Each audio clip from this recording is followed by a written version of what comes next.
Sports Talk Daily with Andrew Hustler Paterson and Michael Remus.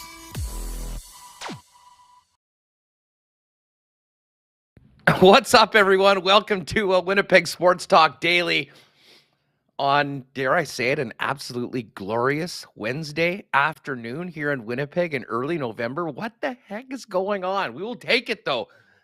Daytime high of 19 degrees. This is unbelievable. We know it's not going to last for long, so enjoy it. Maybe go outside today to listen to Winnipeg Sports Talk. Actually made a Sev run earlier today wearing shorts, and I'm wearing a golf shirt today. Why the heck not? We've got golfing weather. I'm not sure whether any courses are open today, but if there are, I'm sure there's some psychos that are out there trying to squeeze in an extra round. Great to have you with us, gang. Andrew Paterson along with you again. Michael Remus away for a few days. Our guy Jeremy, a.k.a. J. Remo, in the chat, doing a great job getting us on and off. And we got a busy show. Lots to talk about with the Winnipeg Jets today. Team just finished practice at the Iceplex not too long ago. And a number of players not accounted for at practice. Scott Billeck and Murat Ates are both joining us today. Billeck coming up in about 10 minutes. Murat a little bit later on. But no Blake Wheeler, no Pierre-Luc Dubois, no Mason Appleton, no Morgan Barron, no Josh Morrissey. And considering, what Rick Bowness has been going through, there are obviously some concerns that, maybe this was more COVID. Doesn't sound like that is the case. All players, with the exception of Barron, were classified by Rick Bowness as maintenance days. So fingers crossed those guys will be able to play. It doesn't sound like Morgan Barron is going to be able to go in the game tomorrow night against the Montreal Canadiens. And because of that, Jansen Harkins has been called up on an emergency recall. So we'll get into that a little bit more. And one of the things we're going to do just in a couple minutes that I wanted to do yesterday, but I think it's going to be important to play a little bit of it, is Rick Bowness's comments from yesterday, his first practice back. And it'll give us some good context for some of the conversations that we're going to have with Scotty as well as Murat coming up a little bit later on. Hey, before we do anything, welcome to everybody in the chat. Always great to have you with us live, and everyone listening on the podcast. Podcast listeners, if you do have the opportunity at some point, get onto Apple Podcasts and just give the boys at Winnipeg Sports Talk a 5-star review and a rating and a little review. Certainly helps us spread the channel. And of course, for those of you that are with us on YouTube, hit that red subscribe button if you haven't already, and give us a thumbs up for a like and help us spread the channel that way as well. It is always greatly appreciated. What else is greatly appreciated is the incredible the support that we get for Winnipeg Sports Talk from our local sponsors, led by our friends at Not Auto Corp, Princess Auto, of course, CoolBet, Consolidated Supply, Vita Health Fresh Market, Little Brown Jug, Culligan Water, Wallace & Wallace, Canadian Club Whiskey, F Apparel, the Nick and Nicky DQ Group, Boston Pizza, and of course, our friends at Winnipeg Sports Superstore, Royal Sports. We're also going to talk a little NFL later on in the program. Wild trade deadline day yesterday, and longtime warm-up listeners and WST listeners will remember my guy Benny Heiss, who's down in Kansas City, now the managing editor of Fansided. We'll take a look at the National Football League and the deals that happened yesterday, big winners, big losers, and what that means going into Week 9 and the rest of the season. So all of that coming up over the course of the next couple hours here on WST. We had a crazy night in the National Hockey League last night. Tons of games. And tons of goals last night. Tough one for the Ottawa Senators. I'm not sure how many people caught that game, especially the third period between the Lightning and the Senators. It was back and forth. Some of the more bizarre plays. Brady Tkachuk getting, I believe, was a shorthanded breakaway with almost no time left in the game. Didn't go in. Lightning get the 4-3 win. And for those of you, we were talking about the Jets and the issues with Karl Vejmelka. Well, Vejmelka's spreading the love right now. He made 41 saves, and Vejmelka'd Paul Maurice last night, and the Florida Panthers, who fall to 5-4-1 as the Coyotes get their third win of the season over Maurice's Florida Panthers. And pretty sure Maurice was the coach early on in the year when the first larceny of Karl Vejmelka came at to the Winnipeg Jets. So the Jets did beat him later on, but man, it took a lot. I think they had like 50 shots and finally got 2 past him. So He's done it to the Jets. He's done it to the Leafs. And now deja vu for Paul Maurice last night. The Canucks continue to struggle. They got smoked last night by the red-hot New Jersey Devils. Devils win 5-2. And a wild game last night between the Ducks and the Sharks on the West Coast, which ended up in a shootout win for Anaheim, featured a hat trick from Erik Karlsson. And as Remus tweeted out last night, the nicest own goal in the National Hockey League in years since, well, Patrick Laine did it, beating Connor Hellebuck with probably the most lethal own goal in NHL history a few years back. And I'm sure most of you remember those. As far as in Alberta last night, the Edmonton Oilers continue to roll. Just an offensive explosion from the big boys on the Oilers. Evander Kane had a hat trick and was only the third star of the game. Connor McDavid, 2 goals and 2 assists, and Leon Draisaitl with 5 points in the game, 1 goal, 4 assists. Leon Draisaitl now has had as many points last night as Jonathan Huberdeau has on the campaign. And Connor McDavid now has more goals than any Calgary Flame player has points. Now, it wouldn't be a big deal if the Flames had won last night and gotten to 6-2, but the Flames had a crazy collapse last night in the third period. 2-2 after the second period. They get an early goal. Former Jet Trevor Lewis scores seconds afterwards to go up 4-3. And it looked like a good team like the Calgary pretty much had that one. Not so fast. 3 goals by the Kraken, including a shorthanded, unassisted goal, I believe by Yanni Gourde, led the Kraken back to a very unlikely regulation win, winning 5-4. The Dallas Stars, that was our pick of the day yesterday. No Jake Ottinger, no problem, although the Kings were in a tough spot playing St. Louis the night before. Dallas won 5-2. And the other game that of interest to Central Division fans, the Minnesota Wild beat the Montreal Canadiens. And I guess the Blackhawks slowed down a little bit. Sergei Sorokin's been so good for the Islanders so far this year. He got that 3-1 win. So a really busy night. Golden Knights get to 9-2, winning in overtime over the Capitals. And Ilya Shesterkin with a brilliant, listen, he was pretty slow. The brilliant guy in that game was Carter Hart, who made 35 saves to get the game to overtime, which was a scoreless draw through 60 minutes. Shesterkin with the 19-save shutout and Chris Kreider with the win. So very busy night in the National Hockey League last night. Not so much tonight. Only 2 games. We've got the Buffalo Sabres hosting Pittsburgh after they collapsed and gave up 4 late goals to blow a lead and lose to the Boston Bruins 6-5. Buffalo's been hot. We'll get to those numbers in the CoolBet lines a little later on. And is Sheldon Keefe coaching for his job tonight? Kind of get the feeling that he might be. Philly's coming in on the second end of back-to-backs. Carter Hart's been their best player. He is not playing tonight. The Leafs have a very difficult schedule coming up. There's been so much smoke around that team, the benching of Mitch Marner, the underwhelming performances on the road after they were here in Winnipeg with a pretty strong game. And we've got quite a bit to get to all on that tonight. So we'll hit it all. Scott Billeck's coming up in just a few minutes. And, of course, we do have Blue Bomber All-Stars as well. Listen, before we bring Billeck on, he's coming on a little earlier today normally than, normally we'd have Michael Remus jump in, but with Remus away, we're going to get a little bit more time with Scotty today. I'll get to the Bomber All-Stars a little bit later on. No surprise that there were so many of them. The biggest surprise, though, to be honest, was the omission of Nick Dembski. Not sure what's up with that. We'll talk about that with Scott.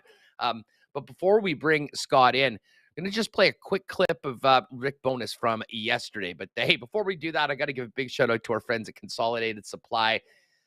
Just a great bunch of dudes doing so many different services for Winnipeggers and Manitobans. They've been the irrigation and leaders in the golf industry for years. And if you're thinking anything to do with whether it's turf, real or artificial, Consolidated Supply should be your first choice. And they're also the club car dealer for Manitoba. So anything to do with golf carts or maybe an industrial vehicle that has 4 seats, 6 seats for the warehouse, they can certainly help you up with that. But there's so much more than Consolidated Supply. That was the core business for a long time. Now they've added all sorts of things for landscape options, including hot tubs, outdoor kitchens, and more. And they're also your first choice for small engine parts. If you've got a need when it comes to small engine parts, give Spicy or Joe a call, and they will get you all set up. Consolidated Supply, they're at 1395 Niagara Road East. and check out their new website, relaunched online at cte.ca. The gang over at Vita Health Fresh Market has great prices on natural and organic supplements, beauty products, and groceries. You can shop at any one of the 7 Vita Health Fresh Market stores or online at their fully shoppable website at myvita.ca. And when you do, you're supporting a great local company, family-owned and operated since 1936, and carrying Winnipeg's largest assortment of local products, too. And hey, gang, November is considered Men's Health Month, and choosing the right natural health products are key. Vita Health carries everything you need to help relieve prostate issues, reduce stress, and support mental focus from Canadian brands like Prairie Naturals, who donate a portion of the sales to the Canadian Men's Health Foundation. Vita Health Fresh Market, empowering people to lead healthy lives. 7 Winnipeg locations, including the newest store in Linden Ridge, and online at myvita.ca. And looking forward to launching a pretty exciting program with their friends at Wallace & Wallace. But as we get ready for winter, although it doesn't seem like it right now, don't forget your garage door when it comes to your home winterization list. A nice pressure wash or hose down will brighten up the curb appeal, but also protect the life of your door. And if it isn't closing properly, be sure to check that photo eye isn't blocked, dirty, or misaligned. You'll need to lubricate your rollers and hinges as well. But maybe the best idea is to leave it to the experts. You can call Wallace & Wallace and take advantage of their winter maintenance program. The full version, like a medical checkup for your door. Their technicians will poke and prod their way through 21-point checklists, making sure your door is ready for the winter ahead. To book your service call, go to wallacedoors.com. Pop down and see them at 28 at their big shack on Lawson Road, or you can give them a call at 452-2700. All right, Scott Billeck is going to join us for a second, but just before we get to that, I want to play a little bit of Rick Bowness yesterday, because we've talked about it, and I think the tone of what Rick had to say, as well as today and at practice, there's a big story around the Winnipeg Jets coming off that 5 of 6 points on the road. And this is just the first couple minutes of Bowness yesterday, first clarifying that he's feeling okay. He doesn't want to talk about it anymore, but more about his thoughts on what he saw from the coach recovering while his team picked up 5 of 6 on the road. Here's the head coach of the Winnipeg Jets. 3 things, like I'm fine, 100% no, don't expect to be. I've learned more about brain fog and fatigue syndrome than I need to know. But other than that, I'm fine, and I don't need to answer any more questions about my health.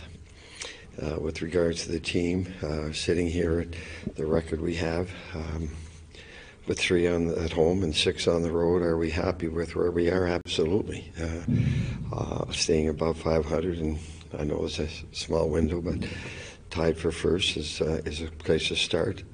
But the third thing is, are we happy with our team play? Absolutely not even close. In my mind, and I talked to the players about that today, we've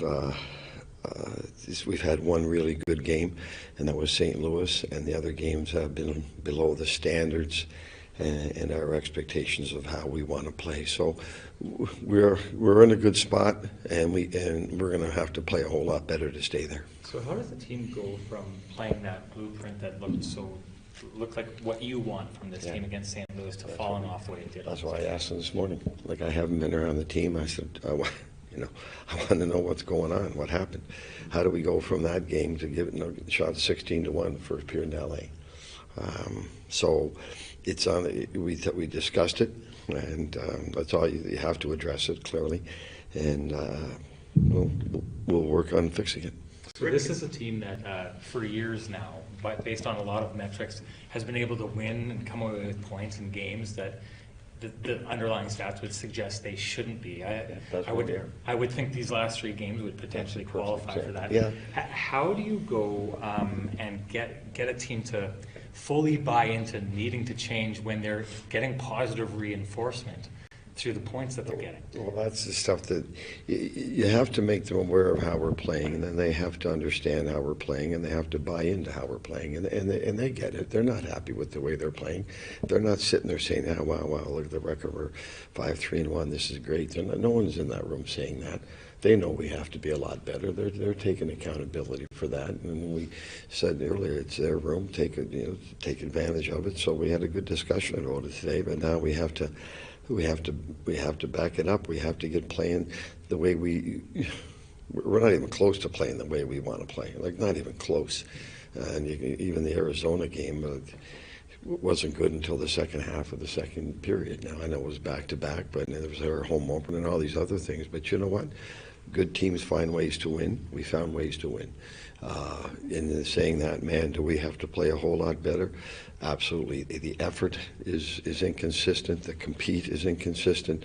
And the puck management is a huge issue right now. So we'll deal with those issues. Just a question if I can ask, that's parallel to your health. Are we expecting to see you on the bench next game? Yes. So, Rick, with respect to what you just said with, the puck management and the compete level, All right, there is a little bit of Rick bonus from yesterday after practice. Now, the team was back on the ice today, and as I mentioned, a number of regulars not there for it. No Wheeler, Dubois, Appleton, Barron, Morrissey, and of course, Ehlers and Logan Stanley, who's now been placed on IR, not there as well. Get the latest on the Jets and the thoughts of Scott Billeck, who joins us now from the Winnipeg Sun. Scotty, what's up? How are you doing? I'm good, man. I just got home from practice, so yeah, you got all the inside knowledge here coming. Well, perfect. Just before we get to practice today, what did you think about what Rick had to say yesterday? We tried it around. We didn't play it yesterday, and I wanted to get just a piece of it. It's a longer. I mean, there was a good 12 minutes of it yesterday. But man, was that a stark contrast to anything we've heard in the past. I mean, just the frankness and honesty of Rick Bowness and the way he speaks to the fans through the media after saying the exact same thing to the team, I think is very much appreciated, because anyone that watched that game at home, which Rick Bowness did, saw the same thing that we did, and he basically was frank about it. Yeah, I mean, it was a breath of fresh air, I think, right? I mean, you take 5 of 6 on the road, and you come home and pretty much get lambasted by your coach for not doing it the right way. I mean, he was quick to mention that they were happy where they're at, right? They're happy with being 5-3-1. But he was also quick to mention that he's not happy with how they achieved that sort of thing. And, I can't remember a time when Paul Maurice said something like that. Like, I mean, I think that was maybe the most striking part about it, is that, that whole stay in the fight mantra and all that stuff that they used to say, that whole narrative, that kind of went out the window yesterday. It wasn't about, it's just staying in the fight and earning a point. It was, no, like, you need to play better, because, you're not going to win every night playing like that. And you're not going to win a lot of games playing like that. And you can't, expect your goalie to essentially on 2, different nights take, upwards of 50 shots. Close to 50 shots and expect to win, especially against, a Vegas team that had as many chances as they did. I think, Vegas ended up with, 22 high danger shots in the game, and Winnipeg only had like 21 in regulation, something like just total. I think it's important that even when it's going right, that Rick Bowness points out what's not going right. And he's done that. And just talking to Mark Scheifele today about it, like, Mark was receptive about it. I'd be interested to know, though, if one, let's say they got 1 point out of a possible 6 there, and Adam Lowry, suggested that, and some other guys have suggested it was easily possible that we got the exact reverse of what they actually got out of that trip. But I'd be interested to see how kind of the players responded then. It's a lot easier to kind of see the criticism when you've won instead of when you're losing. I mean, you can just look at Toronto right now to kind of figure out, what the criticism looks like when you're losing and all that entails. But, it was interesting listening to Mark Scheifele today say, like, like, it's accurate. I think it was the quote that he said when he was asked about what Rick said when they talked yesterday. And I thought I think it's just interesting that the players are like, like, I don't think that we should ever think that the players are dumb. Like, they know that they played a really bad game in Vegas, and they didn't play a very good game in LA. And so they know that, right? But it takes a coach to kind of sometimes point that out in a way that is digestible for the player. Or sometimes it just takes it being blunt, like Rick Bowness was. And he said it today when Rick was talking. He's like, told it to the players, and implying that a little more fiery and a little more 4-letter wordy, I suppose, when it came to getting it down. But basically, what Rick was saying yesterday is that even though you got 5 or 6 points, it's not good enough. And I think that is the most important thing to take out of what he said yesterday, is that Rick Bowness, even if you win, let's say 10 games in a row, if you're not doing it in the structure that he wants it done, he's not going to be happy with it. And I think to have that clear communication where, you need to know that what you're doing is right or wrong. There's no gray area with Rick Bowness. He's talked about black and white and being that way. And, he's showing that, even though hasn't been really with the team, he's kind of shown that he's able to do that. Well, yeah, and Scott, I mean, the word that we've talked about all summer long, I think last year was a real topic, was accountability. And at times, certainly publicly, there had not been a lot of accountability. I mean, Maurice would stare us straight in the face and say a line on the, say, I liked our game. And, when everyone in the building, everyone around, and to be honest, at times it was somewhat insulting. Now, whatever, he doesn't really, some will say that they do owe the fans, a little bit more honesty. He obviously didn't feel that way. But the bottom line is that Rick Bowness has been pretty clear. He's saying the same things before to the players, and then he's reiterating what he has to say. I mean, there's no mixed messages. I have no doubt that Paul Maurice wasn't saying the same things that he said to us at times to the club back in. I mean, he's watching it all, and I don't think he really did, quote, like the game. I mean, he was just sort of protecting players, and that's a different way of doing it. But I think what that ended up doing is in a lot of ways sheltering players from legitimate criticism and pushing it on to the media and whatnot, which in a lot of ways are conduits of the fan base. So it was refreshing, and I think it was very much needed because, as Kyle Connor said yesterday, listen, it's great to come back and we're happy where we're at. And, God bless Connor Hellebuck. We got 5 or 6 points, but that style of play is not sustainable. It's simply not if you're expecting to continue to get these sort of results. And I got to say, the timing of everything, coming back with the day off, a couple days of practice, probably a very good time for Rick Bowness to get back into the scene with his team on the ice on a daily basis, getting ready for a homestand, which they certainly will expect to, continually have some good results, but play better at the same time. Yeah, I think the biggest thing here for me is, you need to see this team kind of play with Rick Bowness kind of in the picture. And I'm not saying he hasn't been in the picture for the last little bit, but he hasn't even been with the team. I mean, this team played 6 games over the last 2 weeks where Rick Bowness wasn't even in the same city as any of them. Obviously he was here for the St. Louis game, but he wasn't actually in the rink at the time. I think there's something to be said about, the impact that Rick Bowness can have on this team in the midst of, what's going on, even on that road trip on the last one. There's only so much that Scott Arniel can kind of convey what Rick Bowness is saying. And even if Rick is being brought in via Zoom or whatever to team meetings, it's just not the same, right? Especially in game and stuff like that, where, Rick would be texting Scott Arniel during the intermissions and kind of saying whatever.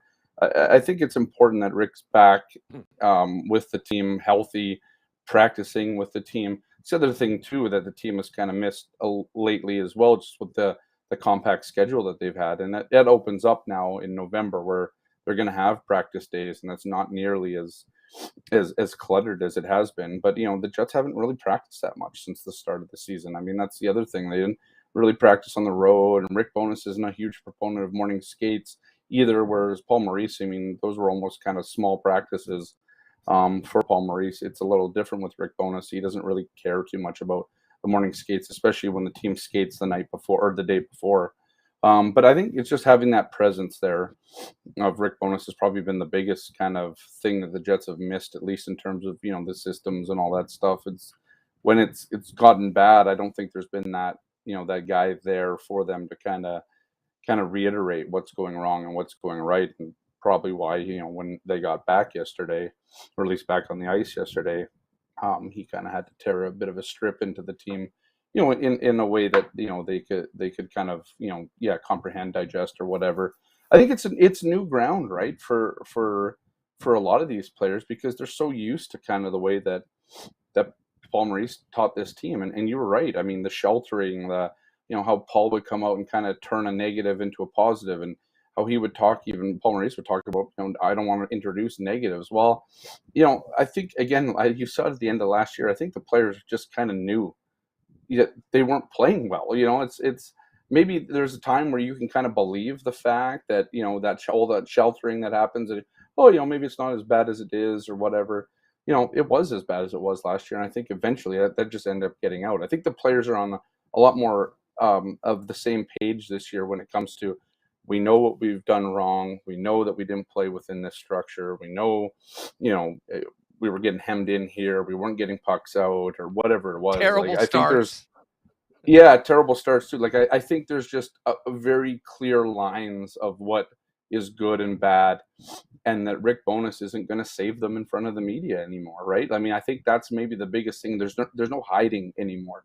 The Jets cannot hide behind Paul Maurice or, Blake Wheeler coming out and saying, oh, it's fine. We got a young team, blah, blah, blah. There is no more of that. You're either good or you're bad, and you're going to be told you're good or you're bad. And then it's going to come out from Rick Bowness whether you're good or you're bad. And he's not really protecting anybody, because at the end of the day, as you said, there is an accountability now. And I think that's one of the pieces that's been missing for several years. Let's just say that. So, yeah. Yeah, I mean, and this is a perfect time to kind of do this, because it's after wins. It's after Right. everything on paper is a very successful road trip. I mean, we would all expect those things to be said if the team came back and it was one of 6 points and said, what the heck happened on the road trip?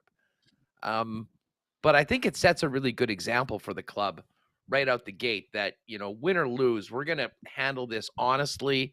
I'm going to tell you exactly what I think, and I'm not changing it for the media or for the fans, because everyone's watching these same games. And I think, hopefully that kind of turns it into, let's get to today's practice, because I'm sure there was a lot of scuttlebutt amongst the media when you saw that many players. I mean, my first thought was, oh man, I hope COVID isn't running through this dressing room right now, with what's happening in the community and so many people dealing with it very seriously in some cases. And we knew that something was up right off the bat when Jansen Harkins was recalled on an emergency basis. Scott, take us to practice this morning, the guys that weren't out there, and what we've learned about the situations around the health of the club.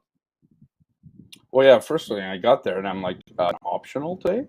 There's 6 guys missing. So, yeah, I mean, obviously Logan Stanley wasn't there because he was put on IR earlier in the day. But then you don't see Wheeler, Dubois, Barron, Morrissey, another one, and I'm missing one other guy. Yeah, those are a lot of big names that weren't out there this morning. The only one that seems to be, at least at the point, is Morgan Barron's probably not going to play. It sounds like it was a little bit of a cryptic way for Rick Bowness said he's got an upper body injury, unlikely to play, and then it was almost like, well, okay, so do you know what's wrong with them? And they didn't seem to know. They're kind of getting another opinion. They're still trying to figure out what the diagnosis is. It seems so. I'm not entirely sure where Morgan Barron stands. It seems like it's a lingering thing that he's been kind of dealing with, that they now got to kind of figure out how to deal with, kind of going forward. So I don't know what that exactly means, and I guess we'll kind of find out in the coming days ahead. Kind of how long he's out for.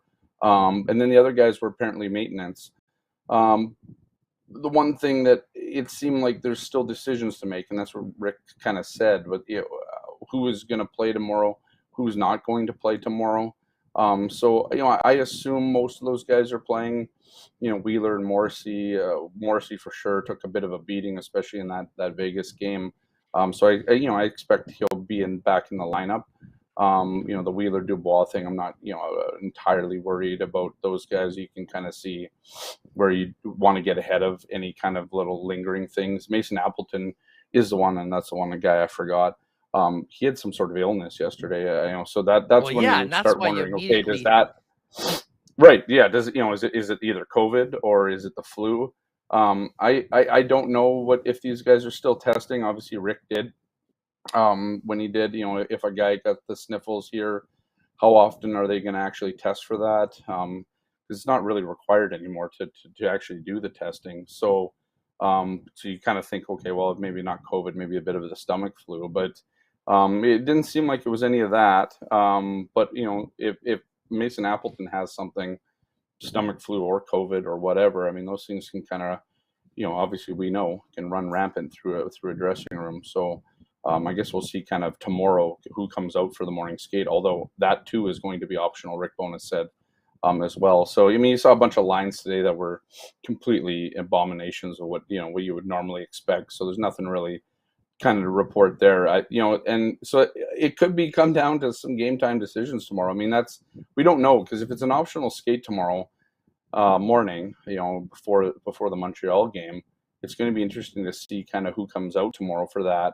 And Rick Bowness said today, I mean, he's not a big proponent of morning skates. So you could have some question marks, at least, on who's in and who's out right up till game time tomorrow. Yeah, well, the one guy I think, we expect to play tomorrow is Jansen Harkins, who, as we mentioned, was recalled on an emergency basis, which you can only do when the team is in jeopardy of not being able to ice a full lineup. Yeah. Harkins has been unreal since he went back to the Manitoba Moose. I believe the number. I think he scored in 4 or 5 straight games and had 9 points in 6 games. Yeah. Harkins, in a way, that run, Scott, reminded me of the run he had a few Novembers ago that ended up getting him his first call up, at which point he never really looked back. I know he spoke afterwards. What do you make? Well, how did he look, first of all? How did he sound? And what sort of opportunity do you think he's going to have? Because, listen, we know how crowded it is in the bottom 6. And we've been talking about the top couple lines needing to get going. We haven't been talking about, a wasteland when you come to Adam Lowry's line or the fourth line going out. This is probably one of the biggest opportunities in Jansen Harkins, like at a crossroads of his career, showing that he may have had a bad camp, but he's ready to go and a different player than when he went back. Yeah, I mean, so here's the thing. Like, I mean, it's interesting because Sam Gagner practiced on the first line today. First line, in quotations. I'd be interested to know if Mason Appleton can't go tomorrow, whatever his illness is. I'd be interested to know if you put Jansen Harkins right up there on that first line, just because he has the speed, right? Like, he has that kind of the speed and the tenacity to kind of get in on the forecheck and do that. So it almost seems like that would be the best fit to put Jansen in.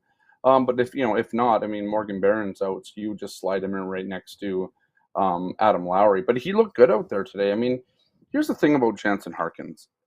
Like, I've watched all the training camps that he's been here. He's always been a good training camp guy. He's always been a good practice player. He's just, it seems, there's been flashes, of course, at the NHL, but it seems that there's times where just like the transition just doesn't come fully to him. And so that's why I think you see him in the AHL, and he's really good in the AHL. And I think this year, I think he went down with a bit of chip on the shoulder for sure. But I mean, to rattle off 5 goals in 9 games and 6 games, and 9 points in 6 games. I mean, that's going on a tear. I mean, you want to be the first guy that gets a call up. Well, I mean, that's kind of how you do it.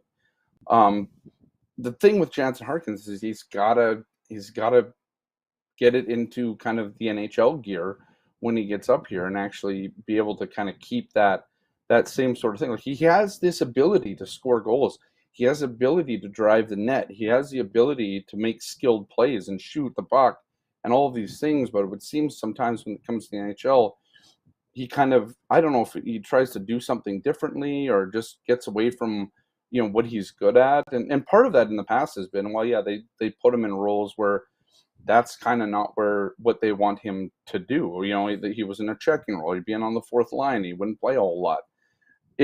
When he's had opportunities higher up the lineup, I think he's, he had that 2-goal game last year. He's done that sort of thing before. I think Jansen Harkins is a bit of a skilled player that can play kind of that checking role, and coaches kind of default to playing him in that checking role because he's fast, he likes to be physical and all that sort of thing. Thing is, he's going to need to do that, Scott. He's going to need to do that He because, is. I mean, He is. that's where the opening is right now with the Jets. I mean, he's not coming up here to But- be a top 6 player, and he might get a game or Right. two, or somebody might do that. But I think that the point is that, and I would imagine, I'll get your comment on this, he probably got sent down, was playing his ass off for the Moose, and then turning the Jets game on and seeing the fourth line playing effectively and also playing more and in more highly leveraged situations and feeling more a part of the game. Sure. Yeah, I agree. And I think that's, so if he slides into that third line checking role, I still think that there's opportunities, like Morgan Barron's had opportunities to create offense, right? Like, and I think that's a much better situation for Jansen Harkins to come into than what he used to come into. Now, don't get me wrong, Jansen Harkins didn't have a good enough training camp to make the roster. I mean, that was the reality for Jansen Harkins. For the first time in most of his time here, he didn't have a good training camp, and that's probably, that is what kind of kept him out of the roster. I mean, the Jets were, at a point where they were essentially fine with losing him because you put him on waivers, and it's possible. We talked to Jansen a little bit about that today. I asked him if he was a bit hopeful to kind of get claimed, because it's been here where he's played at times, but when there's been more competition, that's where he's kind of been in and out and not being able to kind of hold down that role. So I think he does. Yeah, you're right. He does have to play a certain style of game to be effective, but I think that the Jets have to be a little bit more open to letting him kind of open the taps a little bit in terms of that offense. And if he plays on that third line, especially, I think if he slots in for Morgan Barron there, I think that's something that he can do. I think that's a role that would suit him a lot better than in years past, because that line is still being asked to create offense and has the ability to do that with how they've been playing and how they've been deployed, and how Morgan Barron has been kind of a bit of a leader on that in terms of getting shots on, getting into the net, and that sort of thing. If Jansen Harkins can just go in and do the exact same thing, perhaps he can kind of carve out a role. I mean, it's just difficult right now because when Morgan Barron comes back, he's getting a spot back, and there's really been nobody on that fourth line that you would take off that fourth line right now, because it's been effective. It was literally their best line against Vegas, which is a bad thing, but it's also been good to see that line just become dependable and trusted by the coaching staff to play in the third period, to play 8 to 10 minutes a night, and to get big goals. I mean, that's the other thing that we kind of forget about. Well, don't forget about it, but they've been doing a good job of producing offense too. And so that's what I'm saying with Jansen is, like, he has to come in and actually do more than just hit and do all that. I think he has to also produce in Rick Bowness's kind of forward, because that's what Rick Bowness is asking of all the forwards is, they're going to play, but you also have to be able to produce. I'm just looking at these lines from practice today. So Gagne, I guess, moved up into the Appleton spot, which is normally the Ehlers spot on that top line with Connor and Scheifele. Lowry was with Perfetti and Menelainen, with no Wheeler, with no Dubois. And Hart got in with Gustafsson and Janssen Fjallby, and Tony Nato was mixing in as well. Yeah. I would imagine they would love to get Jansen into the lineup tomorrow. I mean, there is an element to playing the hot hand, and he has been on an absolute tear. And so much of this, Scott, of course, is going to depend on who is available for the game tomorrow. I mean, I'll be honest, I'm still in a bit of a wait and see. Just the fact that they obviously are anticipating some guys not being able to go, and that's why the emergency recall came a day before the game, so he could get in a practice and be ready to go, as opposed to getting called up on game day, even though the team is here right now. But where he falls in will be really interesting to see. And again, who else is there? But I mean, when I heard Mason Appleton left practice yesterday sick, wasn't there today, and a number of other guys, to me, we have some question marks. And we know right now that, in all likelihood, Morgan Barron is not going to be in the lineup tomorrow. Yeah, Jansen Harkins playing tomorrow night. Like, I don't think there's any real question about that, because Morgan Barron, I mean, they said unlikely. There's no, I mean, he's not playing if he's got an upper body injury that they don't know what to do with right now. So I suspect he's not playing. And you're right. I mean, like, the way that Rick Bowness kind of said it today, it wasn't cryptic. I mean, that's not the right word, but it was, there's question marks going into tomorrow night's game. And we're probably not going to know what exactly are the question marks, unless Morrissey and all those guys are back in for the morning optional tomorrow. But if someone questions Mark, it's just going to go right to the game time, the warm up, and that sort of thing. So yeah, it should be interesting. I'm interested to see what the lineups will be like, and I'm interested to see really, more than anything, how this team kind of responds to what kind of Rick Bowness said yesterday, and what some of the players were saying today about just kind of the style of game that they've been kind of riding on to win so far. Yeah, I mean, I'll say this. I think, all the media certainly, and I can guarantee the fans have appreciated the more open, frank, and honest Rick Bowness that has spoken this year. I'm not expecting anytime soon they become open and honest about injuries and what's ailing players before they get into the lineup. So we'll take what we can get right now, and it's been pretty good so far. Scott Billeck is with us from the Winnipeg Sun. Scott, before we move on, I wanted to quickly get to the Bombers because you had been on Bomber duty last week. Yeah. Bombers now on the bye. This would be a good chance to fill people in on the 11 members of the Blue Bombers that were named West Division All-Stars. On the defensive side of things, Willie J, Adam Bighill, Winston Rose, Dietrich Nichols, and Donald Rutledge Jr. has currently had a real strong season at DB, and Janarian Grant. And then on the offensive side, Zach Collaros, Dalton Schoen, Stanley Bryant, Jamarcus Hardrick, Patty Neufeld, all sure things. They just not want to have too many Bombers on it? How the hell do they overlook Nick Dembski for this one? First, that and most outstanding Canadian. The thing that bothers me about the most outstanding Canadian, I get Nathan Rourke was really good, but he only played half the season. And it really bothers me when guys play half the season and then they get put up for awards, because who knows what could happen. Dave Riddick, half the season, he was an all-star in Calgary. The next half of the year, he was the worst goalie in the league. So that's my kind of problem with kind of how that works. And I don't know how Nick Dempsey, he gets 10 touchdowns, which is I want to say 4 or 5, maybe more than his best ever total. And, he was up there in yardage, one of the most dependable receivers in the league. It's a weird one, right? When I saw it this morning, I was like, it's probably the biggest snub out of all the kind of awards that I could see. A lot of them just seem to be shoo-ins, like Dalton Schoen being, the rookie of the year. That one's an easy one. And the other one is, so here's the thing. You have Eugene Lewis, and this was the one that kind of made me laugh. You have Eugene Lewis in Montreal, who is up for MOP, I believe, out of the East.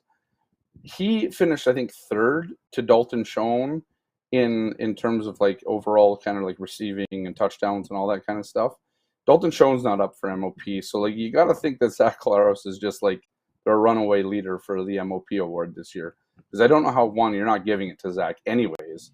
But when Dalton Schoen is already going to be your most outstanding rookie in the league, and he could have been up for MOP, is essentially what I'm saying.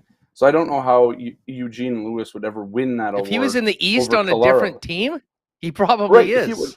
He probably is, right? And that's the thing. So, but my point is, I don't know how Zach Collaros isn't winning it for the second straight year.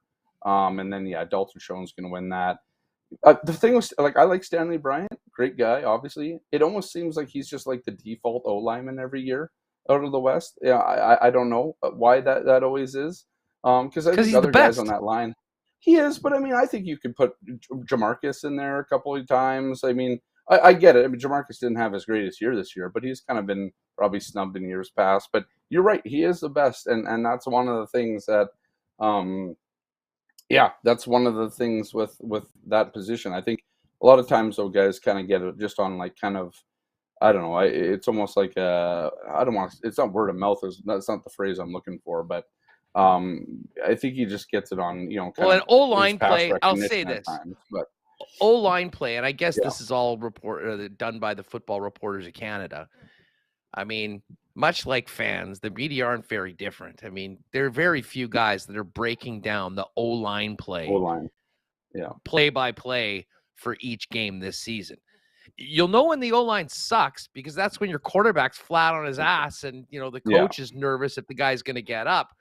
That really doesn't happen in Winnipeg very often, and a big part of that is because the Bombers have put together the best O-line, and that goes back to Kyle Walters when he took over. Two things to fix the Blue Bombers, an O-line that can actually prevent your quarterback from getting killed, and Canadian talent. And they've done both of it, and it has really come together.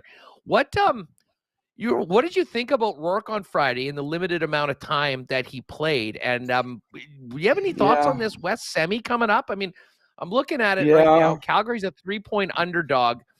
I mean, to me, I think this is more of a pick'em, to be perfectly honest with you. But, I agree. Any thoughts on who wins this game? And from your perspective, Scott, who's a tougher out for the Bombers if they make it to Winnipeg on the 13th of November?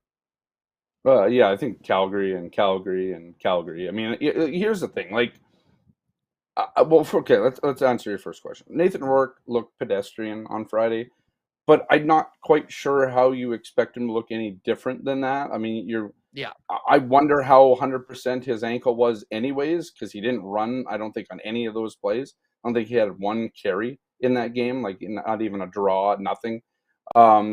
So he didn't look very good. I mean, they got to him early, right off the bat, first drive, Casey Sales on the strip sack there. I thought the most hilarious part was Jake Thomas kind of like extending the hand to kind of pick him up and then just shooing him away. Boy, that was funny. So I love that stuff. Like, I mean, I think it's funny because, like, you're probably going to play this team again, and welcome back to the league, kid. And then just like, no, I'm not getting you up. I mean, that's just that did look pretty hilarious. Thomas, I'm not going to lie. It was funny, right? That was a total Jake Thomas thing to do. But, I think Calgary just has the more well-oiled team kind of heading into this with the run game, with Jake Maier obviously at quarterback there. I think they have it kind of all kind of together a lot more than BC will this week. And I think BC is really hoping that Nathan Rourke can kind of be his old self prior to his injury. And I'm just unsure, right? I'm unsure of how good that ankle will hold up over the course of a full game. I think they've brought him back early in hopes, right? Like, you test him out last Friday in a nothing game. You can kind of get him a few reps in, kind of get him back used to that game speed and all that. But this is a different beast this week, and you got to go in and you got to beat a Calgary team who knows how to play in the playoffs, is well versed in playoff football. They got Kadeem Carey at running back. They obviously have the quarterback there. They got Malik Henry at receiver. They have a good O-line. They have a decent defense. And I think, just based on the season games, if you're looking at who's the tougher out, it's got to be Calgary, right? I mean, but the problem is you saw the Bombers beat up on BC in, I think it was like week 5 or 6, something like that, when they won 43-22. But then the last 2 games against BC were absolute, there were nothing games, right? The Bombers lost to them in BC. They sat Claros, 3 of their O-linemen, including Stanley Bryant.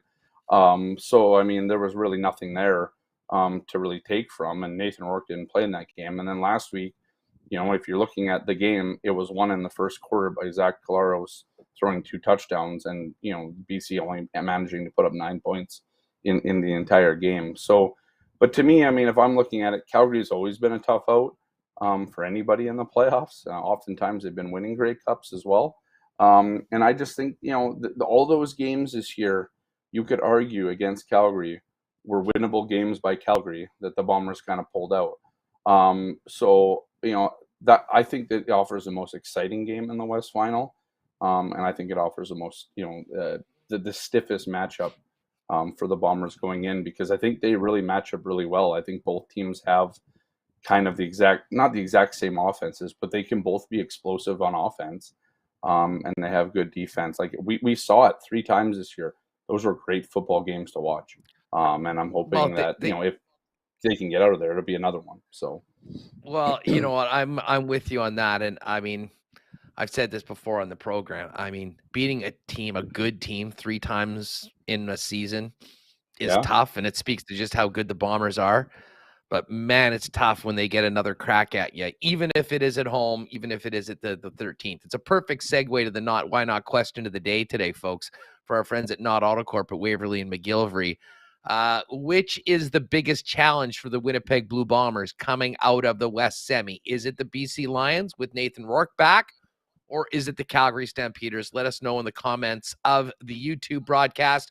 And of course, you can also throw it into the chat. Scotty, thanks for doing this, pal. We'll look forward to seeing you at the rink for tomorrow's game, and we'll see who's playing for the Winnipeg Jets as well. Yeah, it'll be good to be back at the rink tomorrow. Seems like we haven't really been there a whole lot this year. So, yeah, it'll be good to get back and watch. Thanks for doing this, pal. So, yeah, thanks. Yeah, appreciate it, guys. Stuff. Hey, by the way, check out his Twitter at Scott Billeck. Got a little sub for a new newsletter. Scott's doing that as well. So check that out and make sure to subscribe to it. Scotty, take it easy, man. We'll talk to you soon. Yeah, see you guys. Appreciate it. All right, good stuff with Scott. Murat Ates coming up next. We will talk a little NFL later on in the program. Benny Heisler from Fansided with all the big news around the league coming out of yesterday's trade deadline. We mentioned just now that the why not question of the day is revolving around the West Final and the challenges for the Winnipeg Blue Bombers. Our friends at Not AutoCorp, though, are rolling into the new season. And if you are thinking about an upgrade of your current vehicle or maybe getting something a little more ready for Winnipeg winter, Not AutoCorp is the spot to go. Why not get into the car of your dreams at an incredible price with the help of the Not team? Check out everything on the lot. And if there's a particular make and model that you have your heart set on, the Not experts will identify it, source it, and get it here and get you into it at the lowest possible price. And don't forget, in the car lab and the service lab, winter tire specials and MPI payment plan ready right now. Why not get safe winter tires now and pay later? Pop down and see Trevor and his great staff, Not AutoCorp, Waverly, and McGillivray, and online over at not.ca. Well, we're getting ready for the Habs game tomorrow night, the West Final for the Bombers, the World Cup coming up, and you can get all your gear, not to mention maybe get ahead of the game on Christmas shopping at Royal Sports, the biggest selection of Bomber and Jets merchandise together in one spot in the entire city. Tons of new Bomber gear, including toques, scarves, which you may very well need on the 13th at the West Final. Tons of new Jets gear, and of course, Canada soccer gear as we get ready for Canada to return to the World Cup, which, if you can believe, is going to be getting underway in less than 3 weeks over in Qatar. Pop down to Royal Sports, and of course, if you got a hockey player in the family, you already know that Royal Sports is the undisputed hockey superstore. 40 years in the biz, family-owned, with hockey players working in the store to get you the best piece of equipment, whatever you need, new stick, and of course, the best skate sharpening around as well. Royal Sports, 750 Pembina Highway. Make sure to follow them on Instagram as well at Royal Sports Pembina for the latest merchandise drops and sale information. Folks, we have not forgotten. We do owe you all a suit show. We will do that when Michael Remus returns from his family duties. And when we do it, we will be flaunting off our great F Apparel suits, which we got a little while ago. I think I might actually get another one heading into the holiday season. But listen, the entire process was great. If you're not familiar with F Apparel, we've got great prices on amazing custom suits for men that'll look great, fit you well, and get you into them for the best possible price. F's custom suits begin at just $400. Right now, got a couple great deals. Buy one suit, get a second one for 30% off. And for those of you that are involved in a wedding coming up next year, talk to the fellas. Don't waste your money renting tuxes or anything like that. The guys at F Apparel will put you all in great custom suits that you can wear for the wedding and then use later on afterwards. And right now, if you get booked and fitted by the end of November, everyone at the wedding party will get a free shirt and 10% off your order. It could be a savings of up to 130% or $130 per individual. It's all there at F Apparel. They're at 190 Smith Street downtown, and you can make an appointment or find out more on everything they've got going there at F. That's EPHapparel.com. All right, looking forward to this next chat. We always love having Murat Ates of The Athletic on the program.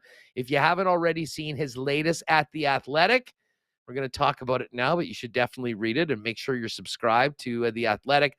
The Winnipeg Jets start has competing truths. Glass half full or unsustainable? I might say a bit of both. Let's welcome Murat in to get into the chat today. Murat, what's up? How are you? Well, things are glorious right now. I went to Sev in a golf shirt and shorts before the show today. I'm loving every second of this beautiful, well, late fall weather. I guess it technically is fall right now, but I didn't have a bingo card that had 19 degrees Celsius on the 2nd of November. So I'm in good spirits there. And listen, when I look at the standings in the Central Division, I'm pretty happy about it as well. But as we heard from Rick Bowness at the beginning of the show and yesterday after practice, maybe not everything is as it seems, especially coming out of that road trip. I'll get your thoughts right off the bat since we last spoke. LA win, Connor Hellebuck, brilliant. Not a great start, but a great final 40 minutes in Arizona, beating a team that they absolutely should have beaten.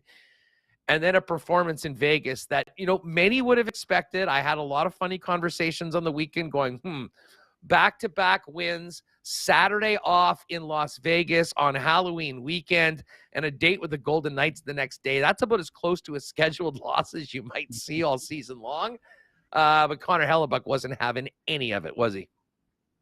Well, yeah, you would be the one person whose pregame I think is absolutely unimpeachable. I mean, I wonder if Winnipeg should get its skaters, its forwards, its defensemen to start doing those eye motions, to start doing Hellebuckian warm-ups, because Winnipeg's been so slow out of the gate. And what an enormous hole that they've nearly dug themselves in outside of Hellebuck along that road trip. And you know what? That LA Kings game, Winnipeg struggled. I mean, not just on the shot clock, but just getting two passes together, getting passes onto the tape, moving the puck out of Winnipeg's own zone, getting to the areas of the ice where they might do a little bit of damage and score some goals. And that seemed to be the tone of most of the road trip. You didn't like that look, especially given how well Winnipeg had played against St. Louis. And I don't know about you, Huss, but every once in a while, we're not in these guys' heads, but I wonder, is this a team that believes its own headlines a little bit too much? Like, hey, you know what? We played a great game against St. Louis. We found the process. Everything's great.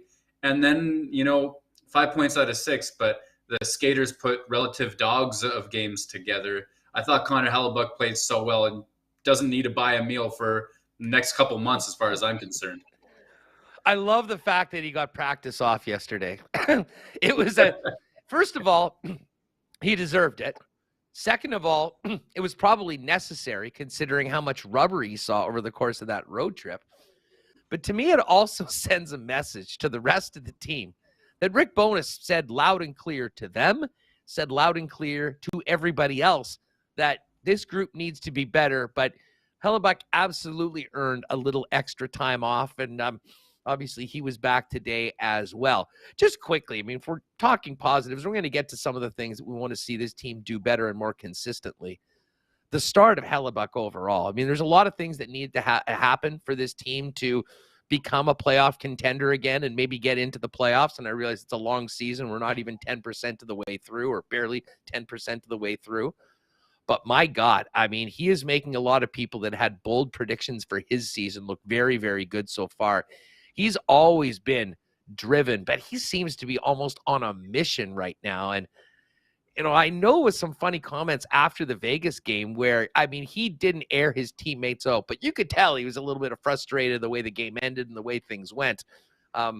He is the man on this hockey club. He's leading the way. And I said to the guys on Friday's show, I'd like to see the Jets play a little guilty against the Arizona Coyotes, considering what they got away with last night. And to be honest, I'm feeling sort of the same way now that Rick Bowness is back and what we heard from the team the last couple of days when they go at it against the Montreal Canadiens, because you can't rely on your goaltender like that. And as Kyle Connor said, that's not a sustainable way of staying in the position they're in right now. Right. And I just got back from Bell MTS Iceplex. Mark Scheifele said the same thing. This isn't a sustainable formula for winning. A little bit of anger would go a long way, I think, for Winnipeg in terms of having pride about the quality of play that they put together.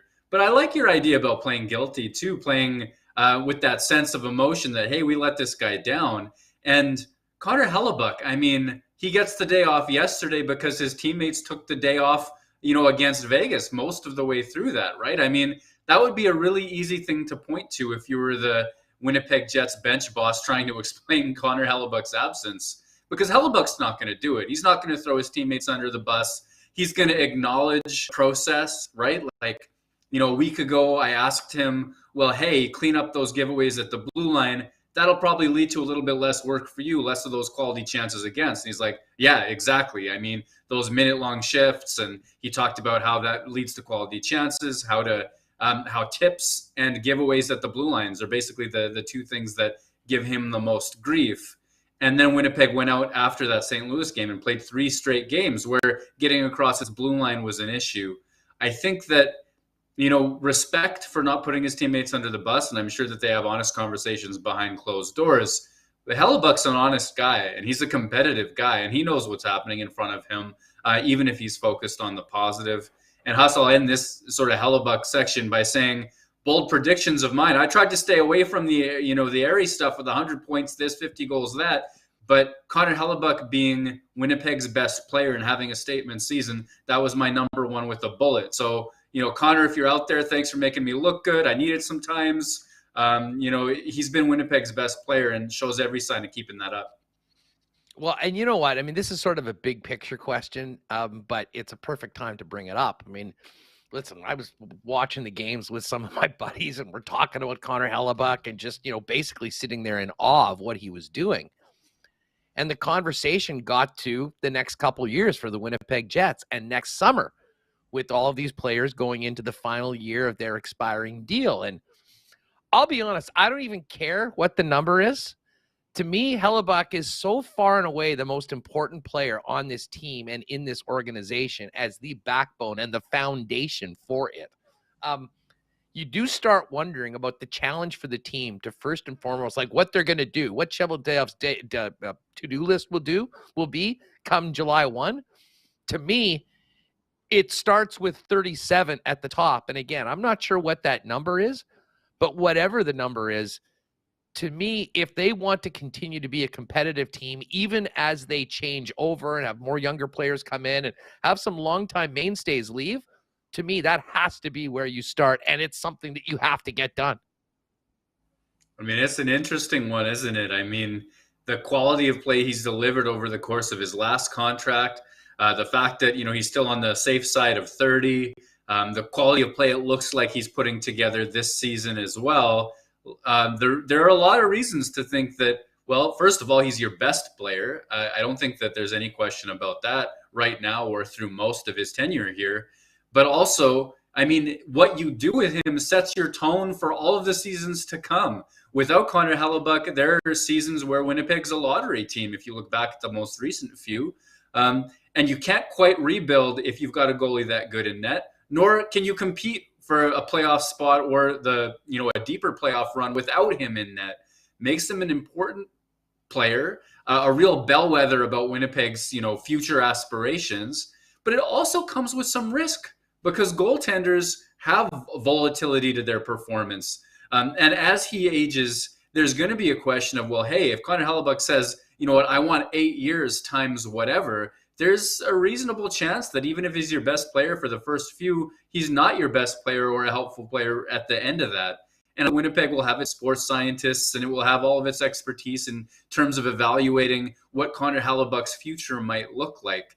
But for a short term, maintaining the level that he has now, anything in the 2, 3, 4 year range, I think you can have a lot of confidence on that. And it would be an absolute statement to sign him, as well as a statement to let him go about Winnipeg's ability to compete in the post, we'll call it Blake Wheeler and Mark Scheifele era, even if they're still on the team. But there was this era of these last few years where those players were at their peak, and we know that will fade as the years go by. No, I'm 100% with you on that. Although I will, I guess, ask the question out loud, and I don't know the answer to this, but I mean, we were talking about this very thing. And listen, if you're signing a foundational franchise player outside of his second contract, your ELC extension, and the big decision for teams to do that, is there any evidence that it's riskier for an elite goaltender than it is for an elite player getting towards 30? Or is it basically just, hey, guys, as they get older, might not be as good as they were when they were 27, 28 years old? That's a great question. And, offhand, I don't know the answer. I do know that, one of the things I'm influenced by is Ken Holland's book, Behind the Moves, where he's talking about Detroit building its dynasty in the late 90s, early 2000s, and coming out of that Steve Yzerman top type of pick era where they were really quite a struggling team for a lot of years. So how did Detroit get good? And one of the philosophies that they really maintained was that unless you're getting one of the top 2 or 3 goaltenders in the league, you're paying a premium isn't necessarily worth it. So for that, I'm thinking Connor Hellebuck right now, Andrei Vasilevsky right now, Igor Shesterkin right now. Those are the types of players. Or once upon a time, Henrik Lundqvist, Carey Price would have been those guys, Roberto Luongo for stretches as well, right? And I think that you have to be confident that that's the quality of player you're getting when you sign the contract. Even, let's look back at Hellebuck's most recent several seasons.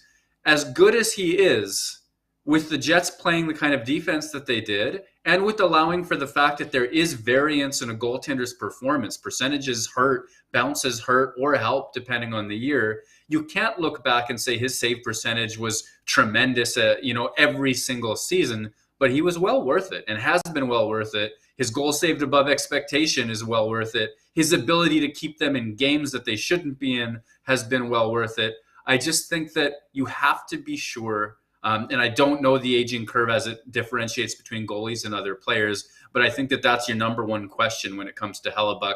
Can he continue to be that top 2, top 3, top 4 type of goaltender? And if you can't, well, that's a very difficult proposition because there's nobody in the pipeline that screams replacement at this stage either. I mean, it's really Hellebuck or bust if you're Winnipeg. Well, exactly. And I mean, well, I'll just put this to you. I mean, let's fast forward. And I guess this season's going to have, it's probably a very impossible question to answer almost because of, how much runway we've got left on this run. But I mean, there's Hellebuck, there's Mark Scheifele, there's Blake Wheeler, there's Pierre-Luc Dubois, who's the RFA. And I mean, I think Dubois' age puts himself in a little bit of a different situation, but I mean, listen, I think Dubois has been awesome at times for the team. I think his consistency leaves a little bit to be desired at times. There's the entire baggage that comes along with what the team gave up to get him, which probably makes him a bigger priority. But we already know that it's a tough situation. They would have done it last year if they could have. The timing wasn't right for that. But when I look at everything around this team, I mean, I have a hard time making any sort of an argument for anybody else as opposed to Connor Hellebuck if you're talking about what your priority is to sign and keep with this team, because I'm with you. There isn't anyone that's kind of knocking on the door, and maybe some guy maybe one of the Finn or Home will have a great season in the Moose and show that they might be ready to take a backup role next year. But that position is just so important, and he is so damn good that it would be, to me, he's the franchise player right now for the Winnipeg Jets, more so than anybody else. And I think the last number of seasons show that in spades. Yeah, I mean, and what would it say about the organization if it let its franchise player go without a fight, right? I mean, there's a little bit of that optic as well when you have a situation like Pierre-Luc Dubois, let's say, where we can't be absolutely certain he's a long-term Winnipeg Jet. In fact, my guess is that's still very much in the air, maybe unlikely, because it's so easy for him to simply accept his qualifying offer, file for arbitration, whatever dance he needs to do. He can become an unrestricted free agent as soon as not this coming summer, but the one after it. So there's a little bit of uncertainty there. Mark Scheifele, strong start to this season. You like that.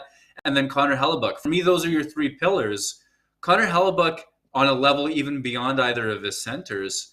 And I think that if you're Winnipeg and you're considering, okay, well, Laine wanted out and then Pierre-Luc Dubois, we'll see what will happen with him. And there's, a real need for stability, a sense probably from the ownership that you want at least playoffs as much as possible, unless you have a very bare bottom payroll. That's my read of this team, is that they want to be a playoff team. And maybe that puts Hellebuck in a great position to ask for a little bit extra. But I mean, it really does seem to me like a situation where if Winnipeg's serious about being competitive and showing anyone else coming up through the pipeline that they're serious about being competitive, it's got to be him. He's got to be the guy. Yeah, and I know BA said in here, I mean, where is it? So we're signed PLD, Hellion 55. How? I know we don't. I mean, to me, Mark Scheifele, the Scheifele question, and listen, you hope he has an amazing season this year, and you hope he makes it a really, really tough decision for the. But when we talk about, risky signings, to give Mark Scheifele back pay for his last contract, which has been a very, very good one financially for the Winnipeg Jets with what they signed him on that 8-year deal, to reward him with the legacy contract, to use Kevin Cheveldayoff's term, which I think we can, kind of allude to Blake Wheeler. At what's he going to be, 31 years old at that time, Murat? They'd be looking for big time term on that deal, with it being the final one. Listen, I mean, Scheif's looked good so far this year. He's scoring some goals right now, and we know that he's, the number one center, especially if Dubois leaves. But to me, that might be the riskiest of them all. I mean, I think we have a pretty good idea. What you're getting from Hellebuyck night in and night out. Scheifele over the course of the last couple of years has had some ups, but also had some real downs. And playing a number one center role well into your 30s is frankly pretty tough. And the expectations of a player that would be making an excess of $8 or $9 million in that position would be that you would be that number one center. And I'm not sure all that computes. I agree with you. I think that Mark Scheifele's contract is probably the biggest risk facing Winnipeg in the next couple of years, just because he's going to score so well. And certainly if the beginning of this season's any indication, or any of the, 6 seasons in a row, he's been at a point per game level. He's going to score so well. He's going to command quite a lot of money and term as well. And we've seen what happens to players, and, whether it starts 33, 34, 35, wherever it's going to be, that's an age where the offense falls off. Mark Scheifele has been a game defensive center this year, but he's not a dominant one. His peak is not a strong 200-foot player. It's a brilliant offensive player who outscores being, anywhere from average to, far below, depending on what version you've gotten over the last few years. And I should say I've liked him so far this season in that regard. So that's a tremendous amount of risk, because you can almost definitely count on that offense fading as the years go by. The number of Crosbys and Patrice Bergerons of the world are few. And to try to guess at who these guys are, look for the players with the biggest peaks as well. And those guys have had it at both ends of the ice for a lot of years.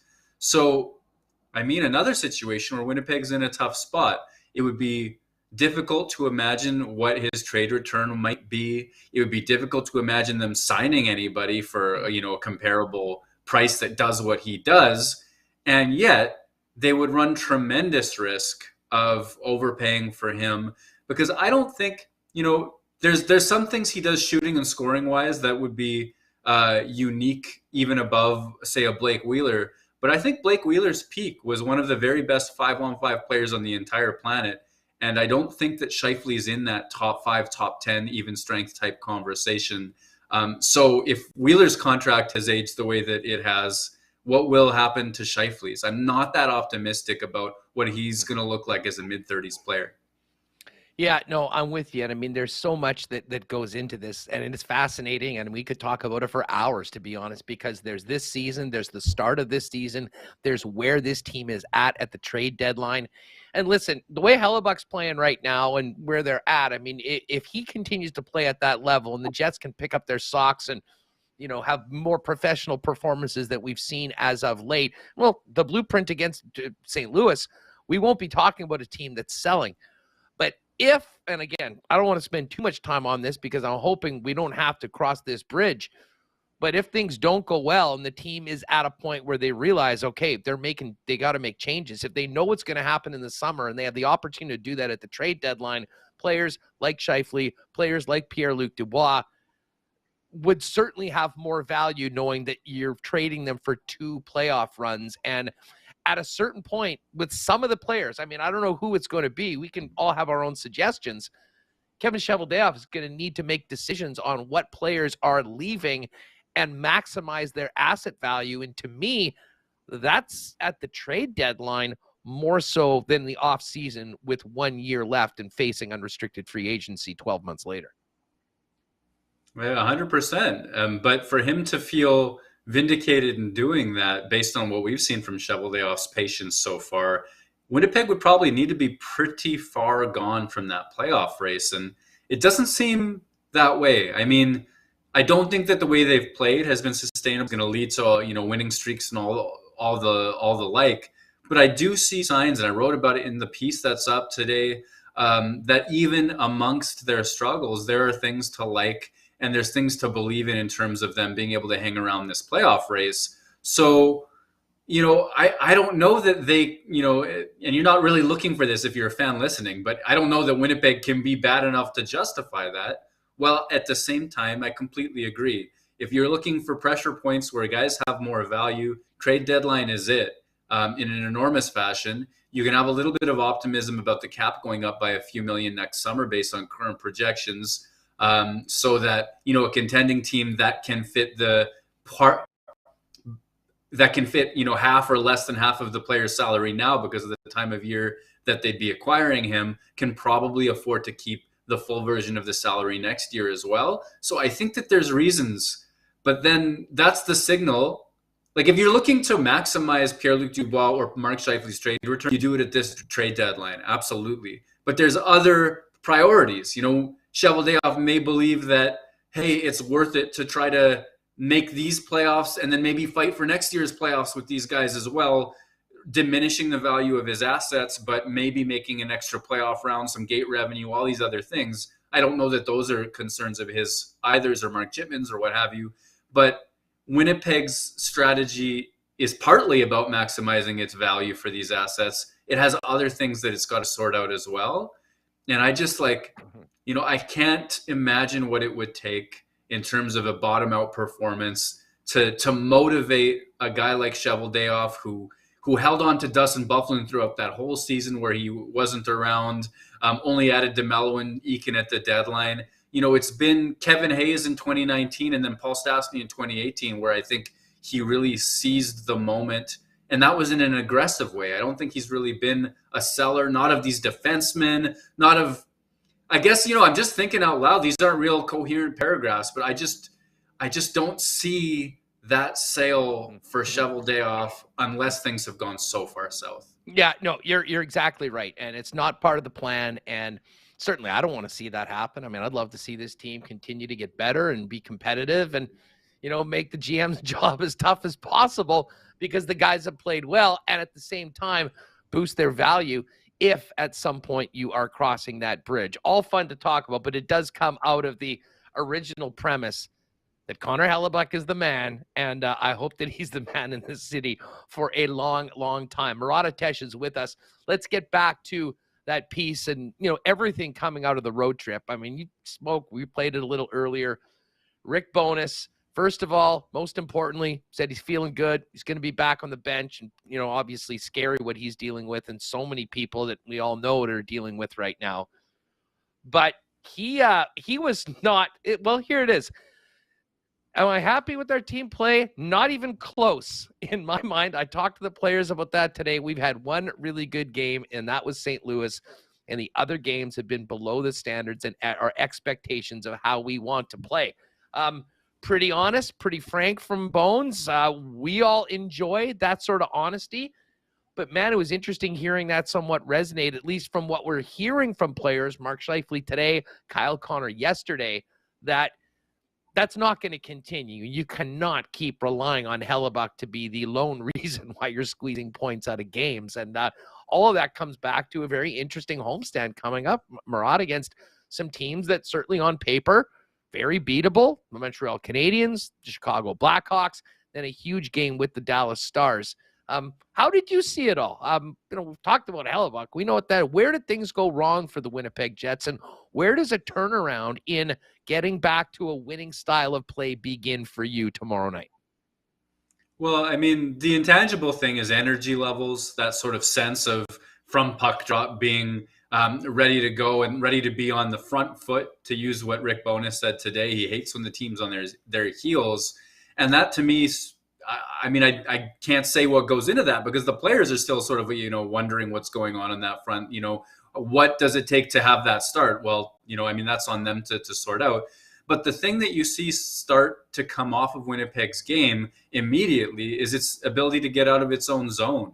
And if they're playing, a half step slower than their opponents to come out of the gate, and they're trying to make a play that's, leaning for an offensive rush at their own blue line, if they're trying to do anything but what's safe in those situations, we've seen them get burnt several times. And I think about Los Angeles, that game where, I think Dylan Sandberg's was the last giveaway right before Los Angeles scored, when it was just wave after wave of Kings pressure. And, Dylan Sandberg got the negative ink on Twitter at that moment. But Winnipeg failed to clear its zone something like 3 times in the 45 seconds leading to that situation. You saw that against Colorado, even in a winning effort with that 90-second shift with Scheifele and Connor failing to get out of the zone. Morrissey's giveaway as well. And there are just times when, it's Winnipeg's natural inclination to try to do quite a lot. In that breakout, you have players like Kyle Connor, who's such a gifted offensive player, leaning offense first. You have players trying to make plays that aren't necessarily there, even when things are going well. And then when you're starting slow and the energy isn't there and the other team's faster and picking these passes off, well, you can start chaining shifts in your own zone together in an awful hurry.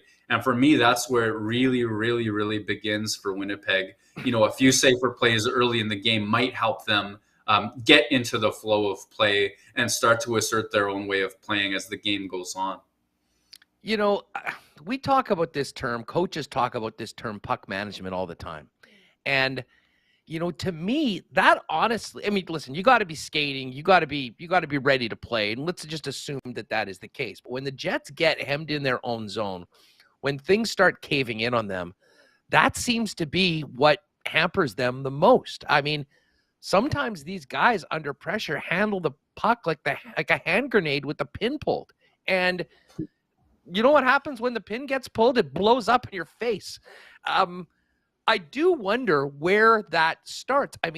Is that on the coaching staff? Is it a coaching thing to instill systems for players to simply and easily get out of trouble and make things happen? Because I would imagine those are there. Or does it come down to individual guys handling adversity and handling pressure better? Great question. And if I could solve that, I would have a more expensive hoodie on right now. You know what I mean? It would still be the same. Anyway, I think back, I think it was yesterday, Paul Friesen asked Nate Schmidt. Nate Schmidt was talking about their options on their way out of the zone. And I think it was in response to one of my questions about puck management. And Paul Friesen said, well, hey, it almost seems like it's more of a mental thing than anything else, right? And Nate Schmidt did one of those classic deadpans where he's like, yeah, it seems that way, doesn't it? And he just didn't expand. And I thought that was really funny from Nate Schmidt to be like, yep, definitely that, where decision-making costs Winnipeg, fairly frequently on that regard. So then, okay, well, if they're not making the right decisions, where does that come from? And that speaks to the question you asked. Is it, something that each individual player can work on amongst themselves so that the next time they're under pressure, they make better decisions? Is that about practicing where you're running those breakouts and you artificially take time and space away from these guys to see what decisions they make? Is it about coaching and systems so that they really hold Winnipeg accountable to being in the exact same lane every single time so the puck carriers can not think and just react and say, hey, every single time I have the puck in this situation, somebody's going to be cutting over there, and then that's the play to make. I don't know the answer to that. I think it's one of those situations where it's a little bit of a lot of things. And I also think that where Winnipeg has struggled the most is where they try to ad-lib a little bit too early on. And I think that'll be a focus for Rick Bowness is those blue lines. Without expanding too much, I'll just leave it at this. If I could quote unquote hack any one part of hockey, it would be the blue lines, the plays that decide what zone a game gets played in. That's breakouts and that's break-ins as well. That's exits and entries. And I really think the breakouts set the tone for all of that. And that's why it's so important to me.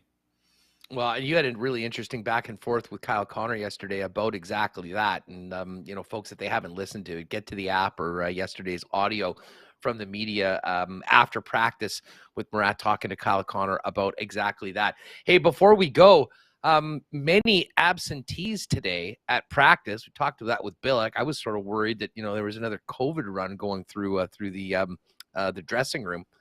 Doesn't sound like Morgan Barron's going to be good to go. We know Logan Stanley and Nikolai Ehlers are both on IR. Jansen Harkins, who's been red hot with the Manitoba Moose, reminding everyone that, hey, he's a very viable option, gets the emergency recall.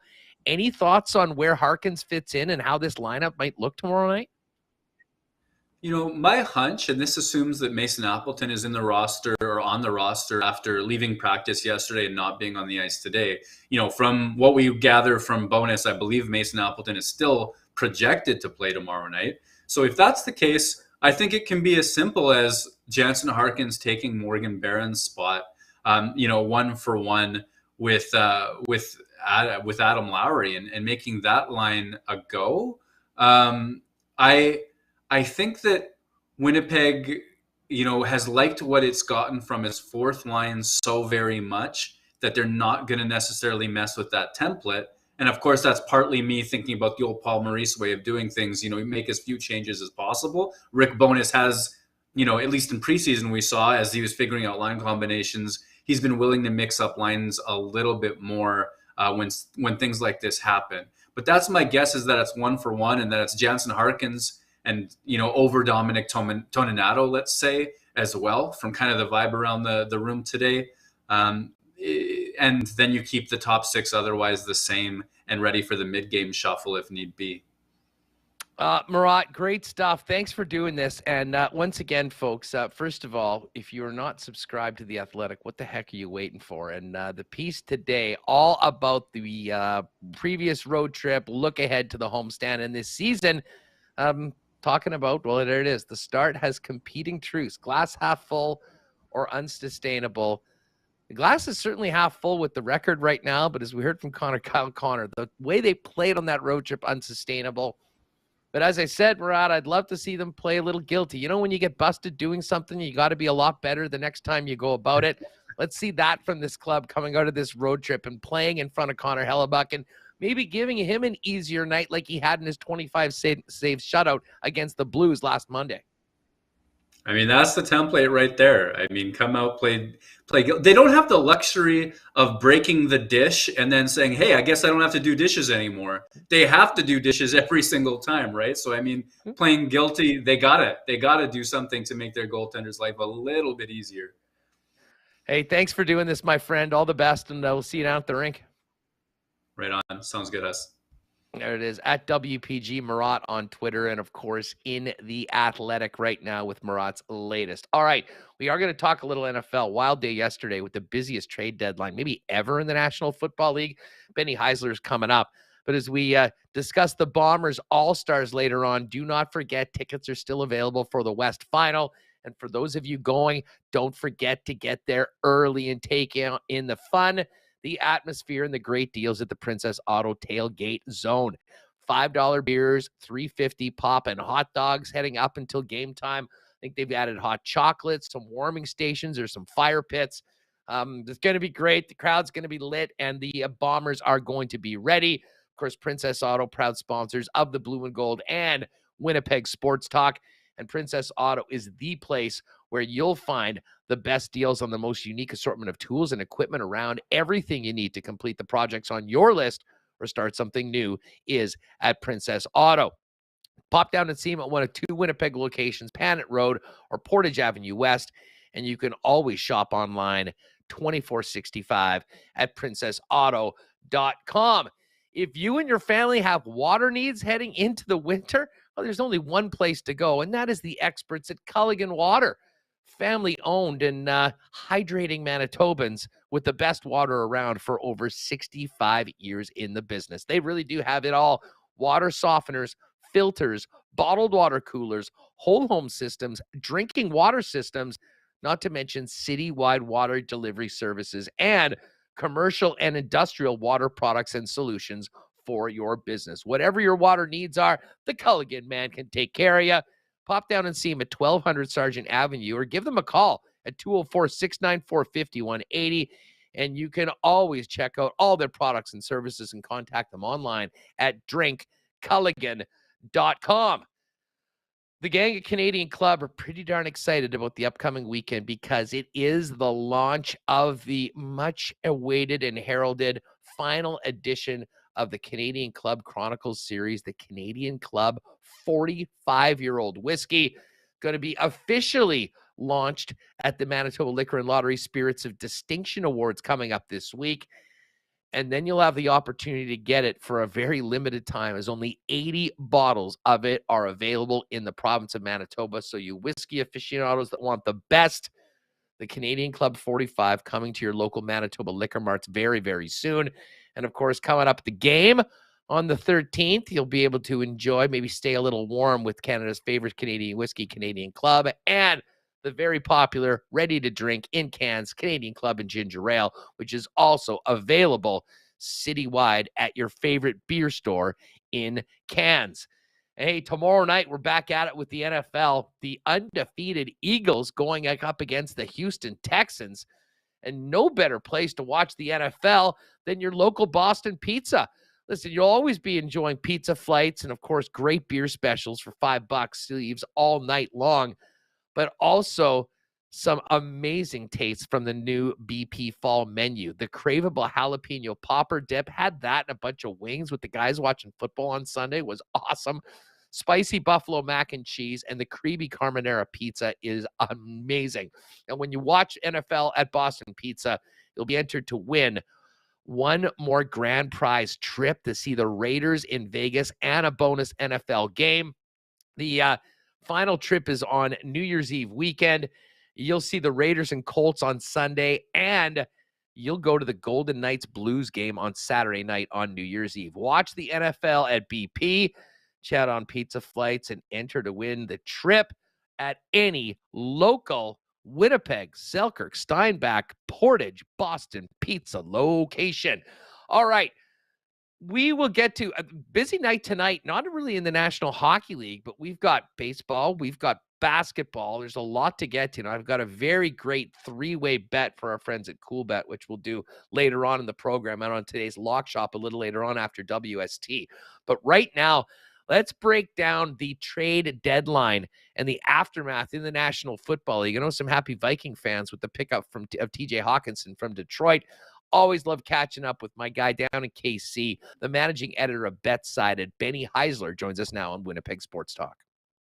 Heading into week 9 of the National Football League season and coming out of the trade deadline, there is a ton to talk about around the National Football League, and no one better to do that with than my good buddy Benny Heis, the managing editor of Fansided, back with us on WST. Heis, what's going on? Hustler, it is good to see you, my friend. You look good. You look well rested.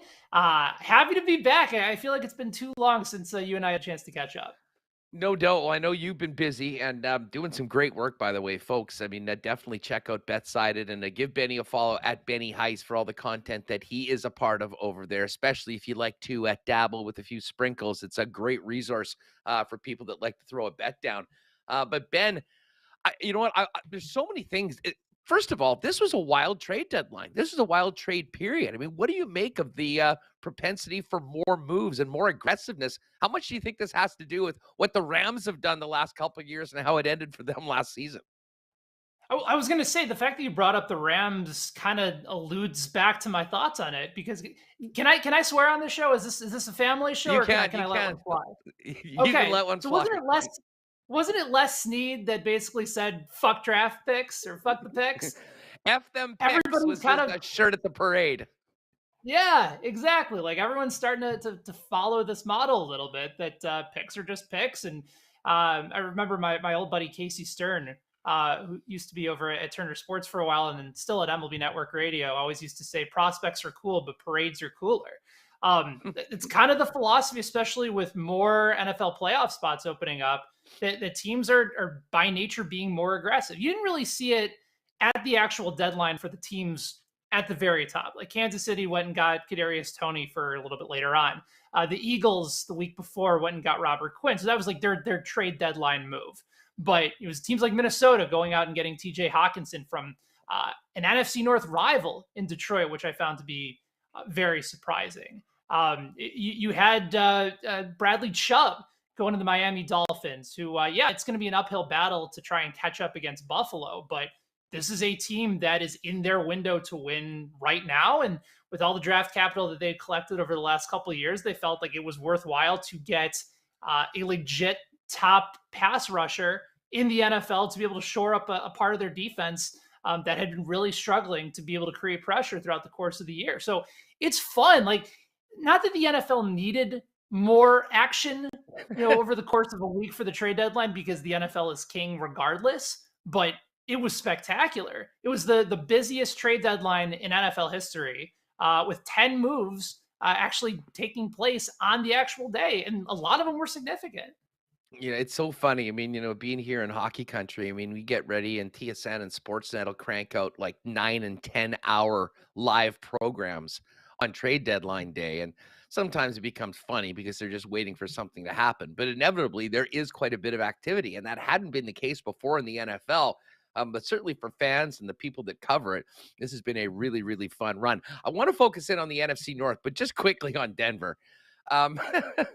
We haven't spoke the last few weeks. I mean, the disaster that has been the Denver Broncos season, whether it's around Russell Wilson, Nathaniel Hackett. I mean, if you could have possibly imagined that they would be trading for picks, trading their number one pass rusher 9 weeks into the season would have seemed 8 weeks into the season would have seemed almost inconceivable.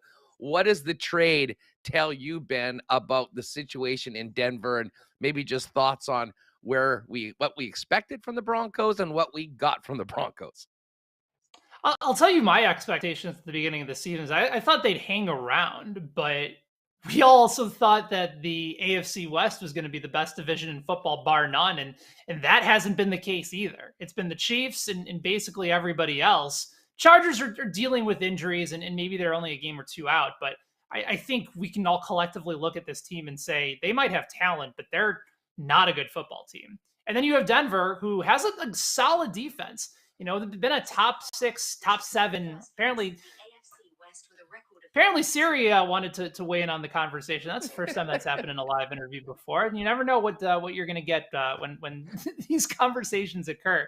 But the Broncos defense, I think they're looking at it from the perspective of, if we can get key draft capital right now, especially knowing that we're paying Russ and we're stuck with Russ for the next 5 to 7 years, probably at a minimum, like, you might as well start recouping draft capital as quickly as you can, because those 3 first-round picks are long gone, and you need to find some way to be able to keep a team relatively competitive. Denver's strength is their defense right now, so if you pull from your strength knowing that this is likely not going to be your year, you might as well start going ahead. Even if Russell Wilson is pissed about the deal, he's in Denver as the highest paid quarterback in the league, so he has to be along with the plan. And if they go to him and say, look, obviously this year isn't the way that we wanted it to go, but this sets us up better for the future, where you're going to be here for the next several years, maybe it's one way to be able to get around it. Yeah. I mean, just start to finish, it has just been so nuts. And, on the other side of the coin, the Seattle Seahawks have been one of the best stories of the entire season, Ben. And this trade, and I realize we're going to need to give it some more time to breathe, but right now it's looking like maybe the biggest steal in NFL history since the Herschel Walker trade.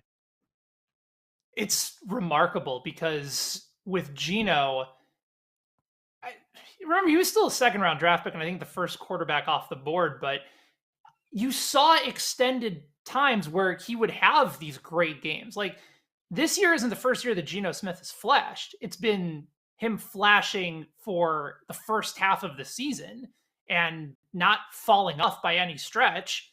And the Seahawks just look revitalized. And it's also been interesting to see all the comments that have since come out about the current state of the Seahawks since Russell Wilson left, that, there was aspects about him with that team and that dynamic that wasn't working out. But I mean, it took me a while, Hustler, to come around in Seattle, because I projected them, along with like the Texans and the Jets, and a few other teams is some of the worst in football. The Falcons were part of that conversation. They were projected 4 5-win teams. Chicago Bears were part of that conversation as well. They had the highest or the lowest dip from where they opened their season in win totals to where they are now. I think what's so interesting is that it's a system where Smith is getting time to throw. He has a great deep ball. And so you have great receivers in that category, which you saw highlighted over the last several years from Tyler Lockett and DK Metcalf. And Geno seems to be okay with being able to have a run established to open up play action for him and for him to be able to take a lot of those shots downfield. Russ was somebody that never really wanted to go towards the run game. And for a long time, I think a lot of us were saying this is an out-of-date, out-of-touch offense. The reality is that maybe Russ's skill set was slowing down to the point where Pete Carroll and his staff said, this is something that we need to do as opposed to what we want to do. And consequently, that's been the result of it. So awesome story. I still don't think people are looking at the Seahawks as, a Super Bowl contender at this point. They might win the NFC West as probably the biggest surprise from worst to first heading into this year. But I mean, right now their Super Bowl odds are like 40-1, 50-1. If you want to throw a few bucks on it, I suppose you can, because the defense has made some pretty enormous strides. But I think more of a good story and more something to feel good about for the Seahawks, knowing that with all the draft capital they collected in the Russell Wilson deal, and they're not hamstrung by that contract, they're in a really nice spot moving forward to build around that team. Well, they hit on all their picks. All the guys they picked with those picks are starting right now and contributing, and they're going to get to do it again in next year's draft with more of the haul they got from the draft. You mentioned the NFC West, and maybe the most impactful deal, certainly we saw it, bear fruit on the weekend, was San Francisco going all in to get Christian McCaffrey. And McCaffrey, Ben, if you watch that game between the Niners and Rams, he was everything that, the best of McCaffrey that we've seen over the years. And now in an offense run by Kyle Shanahan, to me, the potential of McCaffrey, well, first of all, making his fantasy owners very happy, it increases tenfold. But also when Deebo Samuel gets back into the lineup, remember, he wasn't able to play against the Rams. Man, I still think the Niners are the team that wins the NFC West. But to me, it's between them and the Seahawks, not the Rams, who look like they're pretty much well past their best before date. Yeah, I mean, if you're looking for odds right now to get the Seahawks to win that division, there's some books that have them at 3-1 or slightly ahead. And the 49ers just a couple of weeks ago, when things were looking really bad, we're sitting still in the same spot as the Rams. Seahawks were kind of hanging around there too. It was kind of up to anybody, but now they're the clear-cut favorite in that division. The McCaffrey deal is interesting because I think it had to be done because normally we talk about running backs going, why would you trade that much draft capital for a highly paid running back? I don't think you can look at Christian McCaffrey in that same way because he's a running back, but he's also a legitimate receiver. And the way in which the 49ers use their receivers and use their running backs in so many versatile, creative ways that you have to just look at it as a top-tier offensive skill player position that they were able to acquire and have under team control for the next several seasons. McCaffrey in that offense, you're right, is going to add an entirely different layer to how teams have to prepare for them, because it could be Deebo out of the backfield. It could be McCaffrey. You can move McCaffrey into the slot, have him next to Deebo on the outside. Maybe there's Ayuk on the other side. Like, Kittle is still in the middle of the field. Like, there's just so many weapons that knowing that Jimmy Garoppolo is your quarterback here, it makes his job a lot easier. And conversely, for a defense, you can't just pin your ears back and go get Garoppolo, because now he's got some of the best speed around the league to be able to just dump the ball off and get rid of it. Use the screen game to his advantage. They're basically saying, we know we have limitations at the most important position, so let's elevate him by making everybody else around him better. Their offensive line is getting healthy at the right time. The defense, other than getting gashed by Kansas City, has been one of the best in the NFL.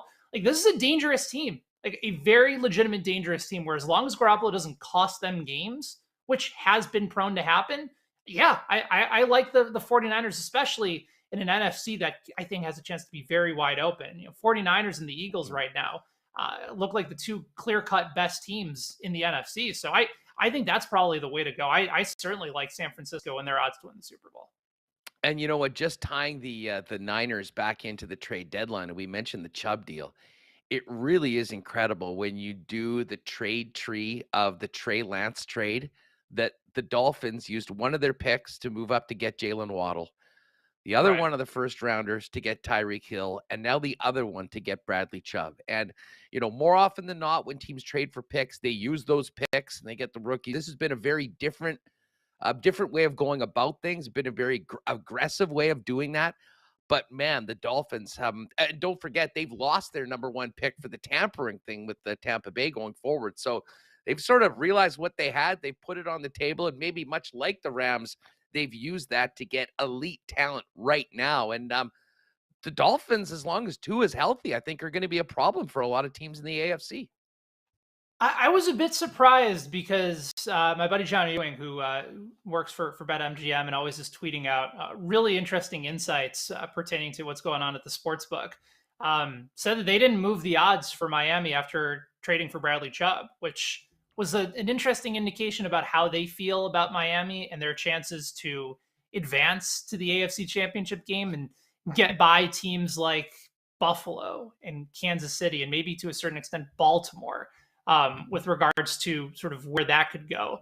But I think it's a big deal. You've also seen the last two Denver Broncos players moved at the deadline, in Emmanuel Sanders and Von Miller, go on to win Super Bowls for the teams that they get traded to. Again, fun little trend, but it's noteworthy given how he can immediately impact the Dolphins. And remember, this Dolphins defense a season ago was elite in the secondary, and they just haven't gotten to that point yet. But one other encouraging thing that I've seen about Miami is that they're a top 5 second half defense in the NFL. First half, bottom 3. It's part of the reason that I love the first half over between the Dolphins and the Bears this week, because you're talking about two of the worst first half defenses in the NFL. Second half, all of a sudden, both teams make adjustments and they go from there. The fact that Miami's defense can make serious adjustments in the second half, along with having elite speed all over the field with a solid run game and a good offensive line and an accurate quarterback in Tua. I don't think it's out of the question that Miami could blitz a team like Buffalo or Kansas City and catch them at the wrong time and sneak by with a win and put themselves in a position to make it to the AFC Championship game. Now, again, their defense still has holes in it. And offensively, there's still a few issues here. The team has them. But I don't look at Miami as being this complete dark horse off the radar team that has a chance to possibly go out and win a Super Bowl. That's the direction that this team is going in. Their front office doesn't make these types of moves if they don't believe they are absolutely in their win now window. And again, it's the NFL. It's one game for a sample size. Weird shit happens. So I think Miami very much alive. If you still see them at 30-1 to go out and win the Super Bowl or 18-1 to win the AFC Championship, I think that's good value for a team that believes they can get there.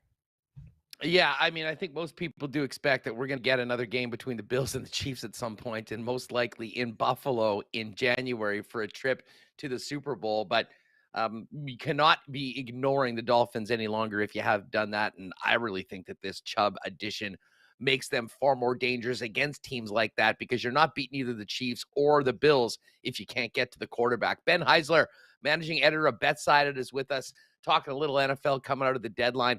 Let's get to the NFC North. Your Bears were busy trading away Quinn and Roquan Smith. I think that makes a lot of sense. They also brought in Chase Claypool. Why don't we start in Chicago, Benny? I mean, what do you think about the Bears' moves, considering what we've seen from them so far this season and the big job for management to push this team closer to being a competitive team in the division first and then in the NFC?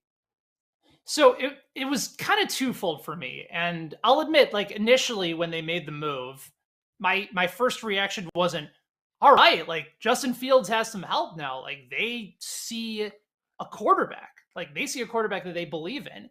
And that should have been the main takeaway for me. Instead, I was thinking, well, second round pick for an underperforming receiver the last couple of years. How did they do? Wait, it's not the Ravens pick that they got. It's their own pick. That's a top 35, top 40 pick. That's too much to give up for a year and a half of Chase Claypool. What are they doing? And then the more I started to really think about it, more I started to really start to compartmentalize what this deal means. It's a very encouraging sign for the Bears that their general manager understands and recognizes that for as good of a player as Roquan Smith is, he wants to be the highest paid outside linebacker in football. And the way that their defense is set up, like that's just not advantageous to winning football games right now. Roquan Smith was on the field in that game against the Cowboys where they gave up 49 points. Like, he's a great player, but that's not where you need to spend your money right now. You spend it on the offensive and defensive line. You spend it on elite playmakers, and you spend it on the quarterback. Like, that's where you're getting best value and where the league is trending. And Ryan Poles, the general manager for the Bears, knows that. With Claypool, yeah, the numbers haven't been good, but then you start to dig a little bit deeper into why they've been the case. Ben Roethlisberger fell off a cliff last year. Like, he wasn't good in Claypool's rookie year, but Claypool kind of bailed him out. In the last couple of years, the Steelers' offense has not taken advantage of what Claypool does well, which is go up and get it, deep downfield threat, elite athleticism, great ability to be able to turn and make contested catches in traffic. I saw this note from NFL Next Gen Stats. It says that Chase Claypool has run the 5th most go routes since entering the NFL in 2020. Justin Fields has targeted go routes on 11% of his attempts in his career. That's the highest rate since 2021. So you have players that have a perfect skill set for each other. You have the speedster in Darnell Mooney, who can also be shifty in the middle of the field. Then pair it up with Chase Claypool, who you can throw the ball to in traffic, who can also use on the deep ball. Like, they got Fields a legitimate weapon that if they use correctly, it's not going to matter whether or not it's a top 30, top 40 pick. Like, if Claypool balls out, who cares? You just got yourself a very good wide receiver if used correctly in a system that is so desperate for offensive playmaking. So I'm now, I don't want to say I've gone 180 on this, Hustler, but I really do like the move, in part because I buy into Claypool's talent. I like the way that Ryan Poles has scouted players so far and the guys that they have brought into this team. But more importantly, what it says is that if they didn't buy into Justin Fields being the guy, they don't make this move. But they saw something, and the numbers have started to click, and the offense is starting to slow down for him, that all of a sudden, for the first time in a long time, I think Chicago Bears fans can finally say, you know what? This might be a quarterback that we can believe in and actually potentially invest in long term. There's a lot of people that don't believe in the Vikings, even though they're 6-1 right now. They make a move in the division to get TJ Hawkinson. What do you make of that deal? How much does that improve the Vikings? And while we're talking about the NFC North, well, how about the Packers doing nothing to help Aaron Rodgers once again? He's been in a pissed off mood the entire season. I can't imagine that was any better after yesterday at the gun. This is really interesting. I first of all, credit to the Vikings for going out and getting a stud in Hawkinson and really just kind of trading places with the Lions to do so. Yeah, they gave up a 2nd round pick, but the Lions sent over draft compensation their way as well. Hawkinson's an elite level tight end, like top 5 tight end in the league. I think that's a steal for them, especially with where this offense is going. Kevin O'Connell, their new head coach, comes from the Sean McVay tree that incorporated tight end use a lot during his time in Los Angeles. Justin Jefferson has had a great year. Kirk Cousins has looked terrific, with the exception of that 2nd game of the season. Minnesota's looking really, really good on offense this year. I think where people start to doubt them is Cousins' ability, especially in meaningful games. They've had a lot of those new 1 o'clock Eastern times where Cousins has been dominant throughout the course of his career. But defensively, it's still not really a good defense for Minnesota. Like, there's still issues there. Like, they still can't stop the run. They've let some bad teams hang around. The Vikings right now rank 5th worst in the NFL in opponent yards per play. For as good as they are offensively, they're going to play shootouts with you. And at some point, that's not going to work out well for them. It's an interesting matchup for the Vikings this week on the road against Washington. They're probably going to want to slow things down a little bit. And Taylor Heineke's gone off to a nice start and really commanded the offense because Carson Wentz wasn't doing anything. Like, I kind of look at Washington this week saying 3.5 at home against a Vikings team that can't stop anybody in the running game, that's had some issues in pass coverage. Like, this might be a good spot for Washington to, especially if they're able to generate pressure up front where Cousins is more likely to turn the ball over. I think you might see this week why there's still some hesitation on going all in on Minnesota. adding Hawkinson is a nice plus, but it really didn't address the big issue with this team right now, which is on the defensive side of the ball. And then Aaron Rodgers and the Packers. Just a quick parting comment on just where that team is at right now. I mean, the losses, the Giants, the Jets, the Commanders, the aforementioned Commanders. It has been, and then of course the Bills. I mean, 4 in a row right now. It's just fallen apart, and they got no help. Yeah, and maybe it was low-hanging fruit, but I wrote an article yesterday over at Fansided that the Packers just completely screwed the pooch on the NFL trade deadline. They're not a good team this year, but you've also seen reasons why they're not completely dead in the water. Like, I still think this division could potentially be winnable for them. I still look at the way that they have talent surrounding this defense and in their running game. I believe in the talent of Romeo Doubs as well. Alan Lazard has proven to be a solid weapon. But there's some weird shit going on right now with Aaron Rodgers and the Green Bay Packers. Von Miller did a podcast on Richard Sherman's show yesterday and basically said, like, in that game that they were playing up against him, they kept running the ball. Von Miller was like, why are you guys running the ball? Like, you're Aaron Rodgers. Like, why aren't you guys throwing the ball downfield? And Rodgers basically insinuated, like, you don't want to know why. Like, you don't want to figure out why, because it's not good. So there's clearly like trust issues right now with Rodgers and his wide receivers. I get it. Not having Devontae Adams there makes a serious issue. And what also was interesting too, Hustler, was that they offered a second-round pick for Chase Claypool as well. So for anybody who's saying it was too much to offer for Claypool, you had the Bears' biggest division rival wanting that same player, offering the same compensation. So they had to give their better second-round pick. That was going to be the play that would win the deal for them. So what was interesting is that they wanted Claypool, but then they didn't go out and get anybody else. There were still plenty of wide receivers that theoretically could have been available. Most likely Brandon Cooks of the Houston Texans, which would have been a really nice, steady, reliable option for them. A veteran wide receiver that Rodgers would have been able to trust almost instantaneously. So they chose not to go that route. They chose to do nothing, and it's going to cost them, because if Rodgers doesn't trust his wide receivers, at some point teams are just going to put 8-9 guys in the box. And if Rodgers isn't going to throw the ball, then it's a moot point anyway. So yeah, they blew it. They had an opportunity. They failed to do so. And now they're going to end up with egg on their face, because it's a winnable division with a back-to-back MVP, and things are really going to start to spiral from here.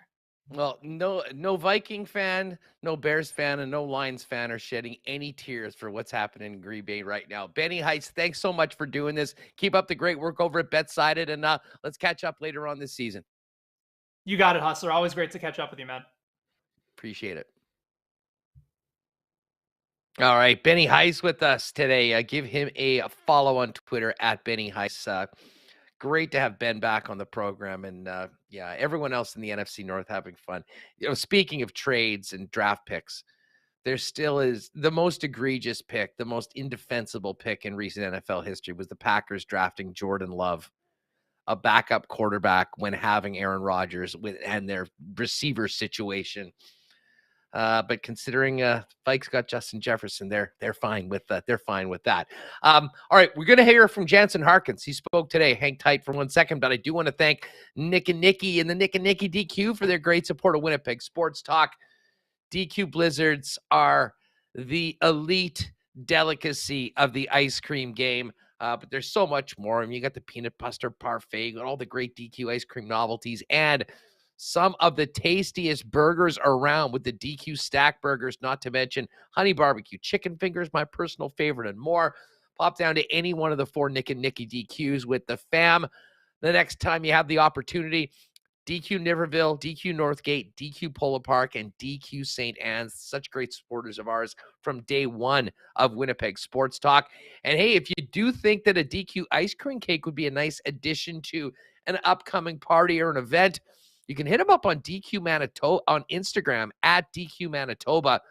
Let them know what you want on the cake. Fire them a pic if you need, and they'll custom make that sucker for you and have it ready for you for a quick and easy pickup at any of the 4 Nick and Nikki DQs. And hey, Connor Hellebuck gets the 1919 for the way he's been playing lately. But tomorrow, Jets game, good Thursday nighter, well, at least one really good team playing in the Thursday nighter, might be a good time to stock up on your Little Brown Jug heading into another great sports weekend. Of course, Little Brown Jug, Winnipeg's favorite local beer, available down at their brewery and tap room on William Avenue, along with that gorgeous new patio they built that was the host or the spot when we hosted the first Winnipeg Sports Talk Sports Trivia Night. You can get the great taste of Little Brown Jug, the Summer Variety Pack, and more at your local beer store. And of course, you can also check out all the Little Brown Jug offerings, including amazing merchandise line, and get it delivered to your door by going online to littlebrownjug.com. By the way, chat, I was watching some of where is Roscoe these days? We need some more straight fire in the chat. But I did quite enjoy that conversation that was going on towards the end of Benny Heiss. All right, we're going to get to the CoolBet lines. I got a really fun 3-sport parlay that we're putting out together. But before that, we've talked a lot about Jansen Harkins. Harkins got the emergency recall today and looks to be in the lineup tomorrow after being on an absolute tear over the last couple of weeks since he cleared waivers and was assigned to the Manitoba Moose. Here's what Jansen Harkins had to say after practice about his recall and the opportunity tomorrow. Jensen, I guess it must have been disappointing, obviously, out of camp to end up getting sent down, but it looks like you've gone down and kind of done all the right things. Maybe just describe kind of the couple weeks so far with the Moose and now the chance to get back up here. Yeah, I mean, it goes by quick. Obviously, you want to play with the top team, and it's disappointing. But, I mean, that's hockey, I mean, for anything, I mean, it's a good example. You can't really take anything for granted. And, I mean, I've always had a good time with the Moose. I mean, it's great we're in the same city, and the transition's not too hard. So, I mean, just try to take what I could from it and get a chance to play a bit more minutes and, get a good start to the season and get my legs under me. So. When you came into camp, did you get a sense that there was a lot of competition here, right? There's a number of guys they brought in, and obviously guys from the Moose pushing for work. Did you get a sense that it might be a tough battle to kind of win a spot right out of camp? I mean, every year I think we've always had really good depth at forward ever since I've come to Winnipeg. So it wasn't anything different. I think for me it was obviously new coaching staff, and they're trying to see what guys can do for the first time. So. Obviously that's not the way I wanted it to go, but you can't really control that, and just try to make the most of it when I got sent down, and here we are. So time moves quick and things happen, so just gonna try to take that mindset into coming back up, and try to just come up here and play my game and relax. What was that 24 hours like when you're put on waivers and, this is the only organization, NHL one, that you've known, right? So there's the potential that you could have a new hockey home. What was that like, and kind of your thought process? I think, like I said, I didn't really see it coming. So for me, it was more just kind of moving through the day, and, like I said, I didn't really think anything about going somewhere else. I mean, I was just trying to, like I said, control what I could, which was kind of coming down to the Moose and getting a good start to the year. So I think kind of after the first couple hours went by, it was kind of just, trying to get my plan set to come back here and have a strong start. So obviously did get picked up and still here. So yeah, going to try to make the most of it now. All right, there's Jansen Harkins from a little earlier today. He looks to be in the lineup tomorrow, is on an emergency recall because the Jets worried that they might not have been able to field a roster of 12 skaters. What that means, we'll find out tomorrow after the morning skate, and we'll be all over it here on Winnipeg Sports Talk heading into tomorrow's game with the Montreal Canadiens. But certainly sounded like Jansen's in very good spirits, certainly earned his recall with the way that he played with the Manitoba Moose, and I'm really looking forward to seeing what he can bring tomorrow when he returns to the Winnipeg Jets lineup. All right, let's get to the CoolBet lines tonight. Very, very busy night. Not necessarily in the National Hockey League, but we've got some hoops and we got the World Series. NHL, 2 games on the docket. The Leafs, I'm telling you, folks, I think this is if the Flyers with their backup goalie, Sandstrom, beat the Leafs in Toronto after playing last night in New York and coming in with their backup goalie, if they beat the Leafs tonight, I think that's probably it for Sheldon Keefe, fair or unfair. Leafs are a massive favorite, minus 333. Flyers, plus 270. Eric Comrie's back in net tonight for the Buffalo Sabres. They're even money, a slight home underdog against the Pittsburgh Penguins, who collapsed in the third period yesterday against the Boston Bruins, ended up losing. Penguins at minus 118. Major League Baseball, World Series tonight. Very close to a pick'em. Astros with Javier back on the mound going up against Aaron Nola. Astros minus 109. Phillies minus 104. And right now, the Astros plus 130 to win the World Series, down 2-1 right now, if you want to jump on that. But if you go to the CoolBet exclusives, I cooked one up today, and they got it up there pretty darn quick. It's called Around the Dial with Huss.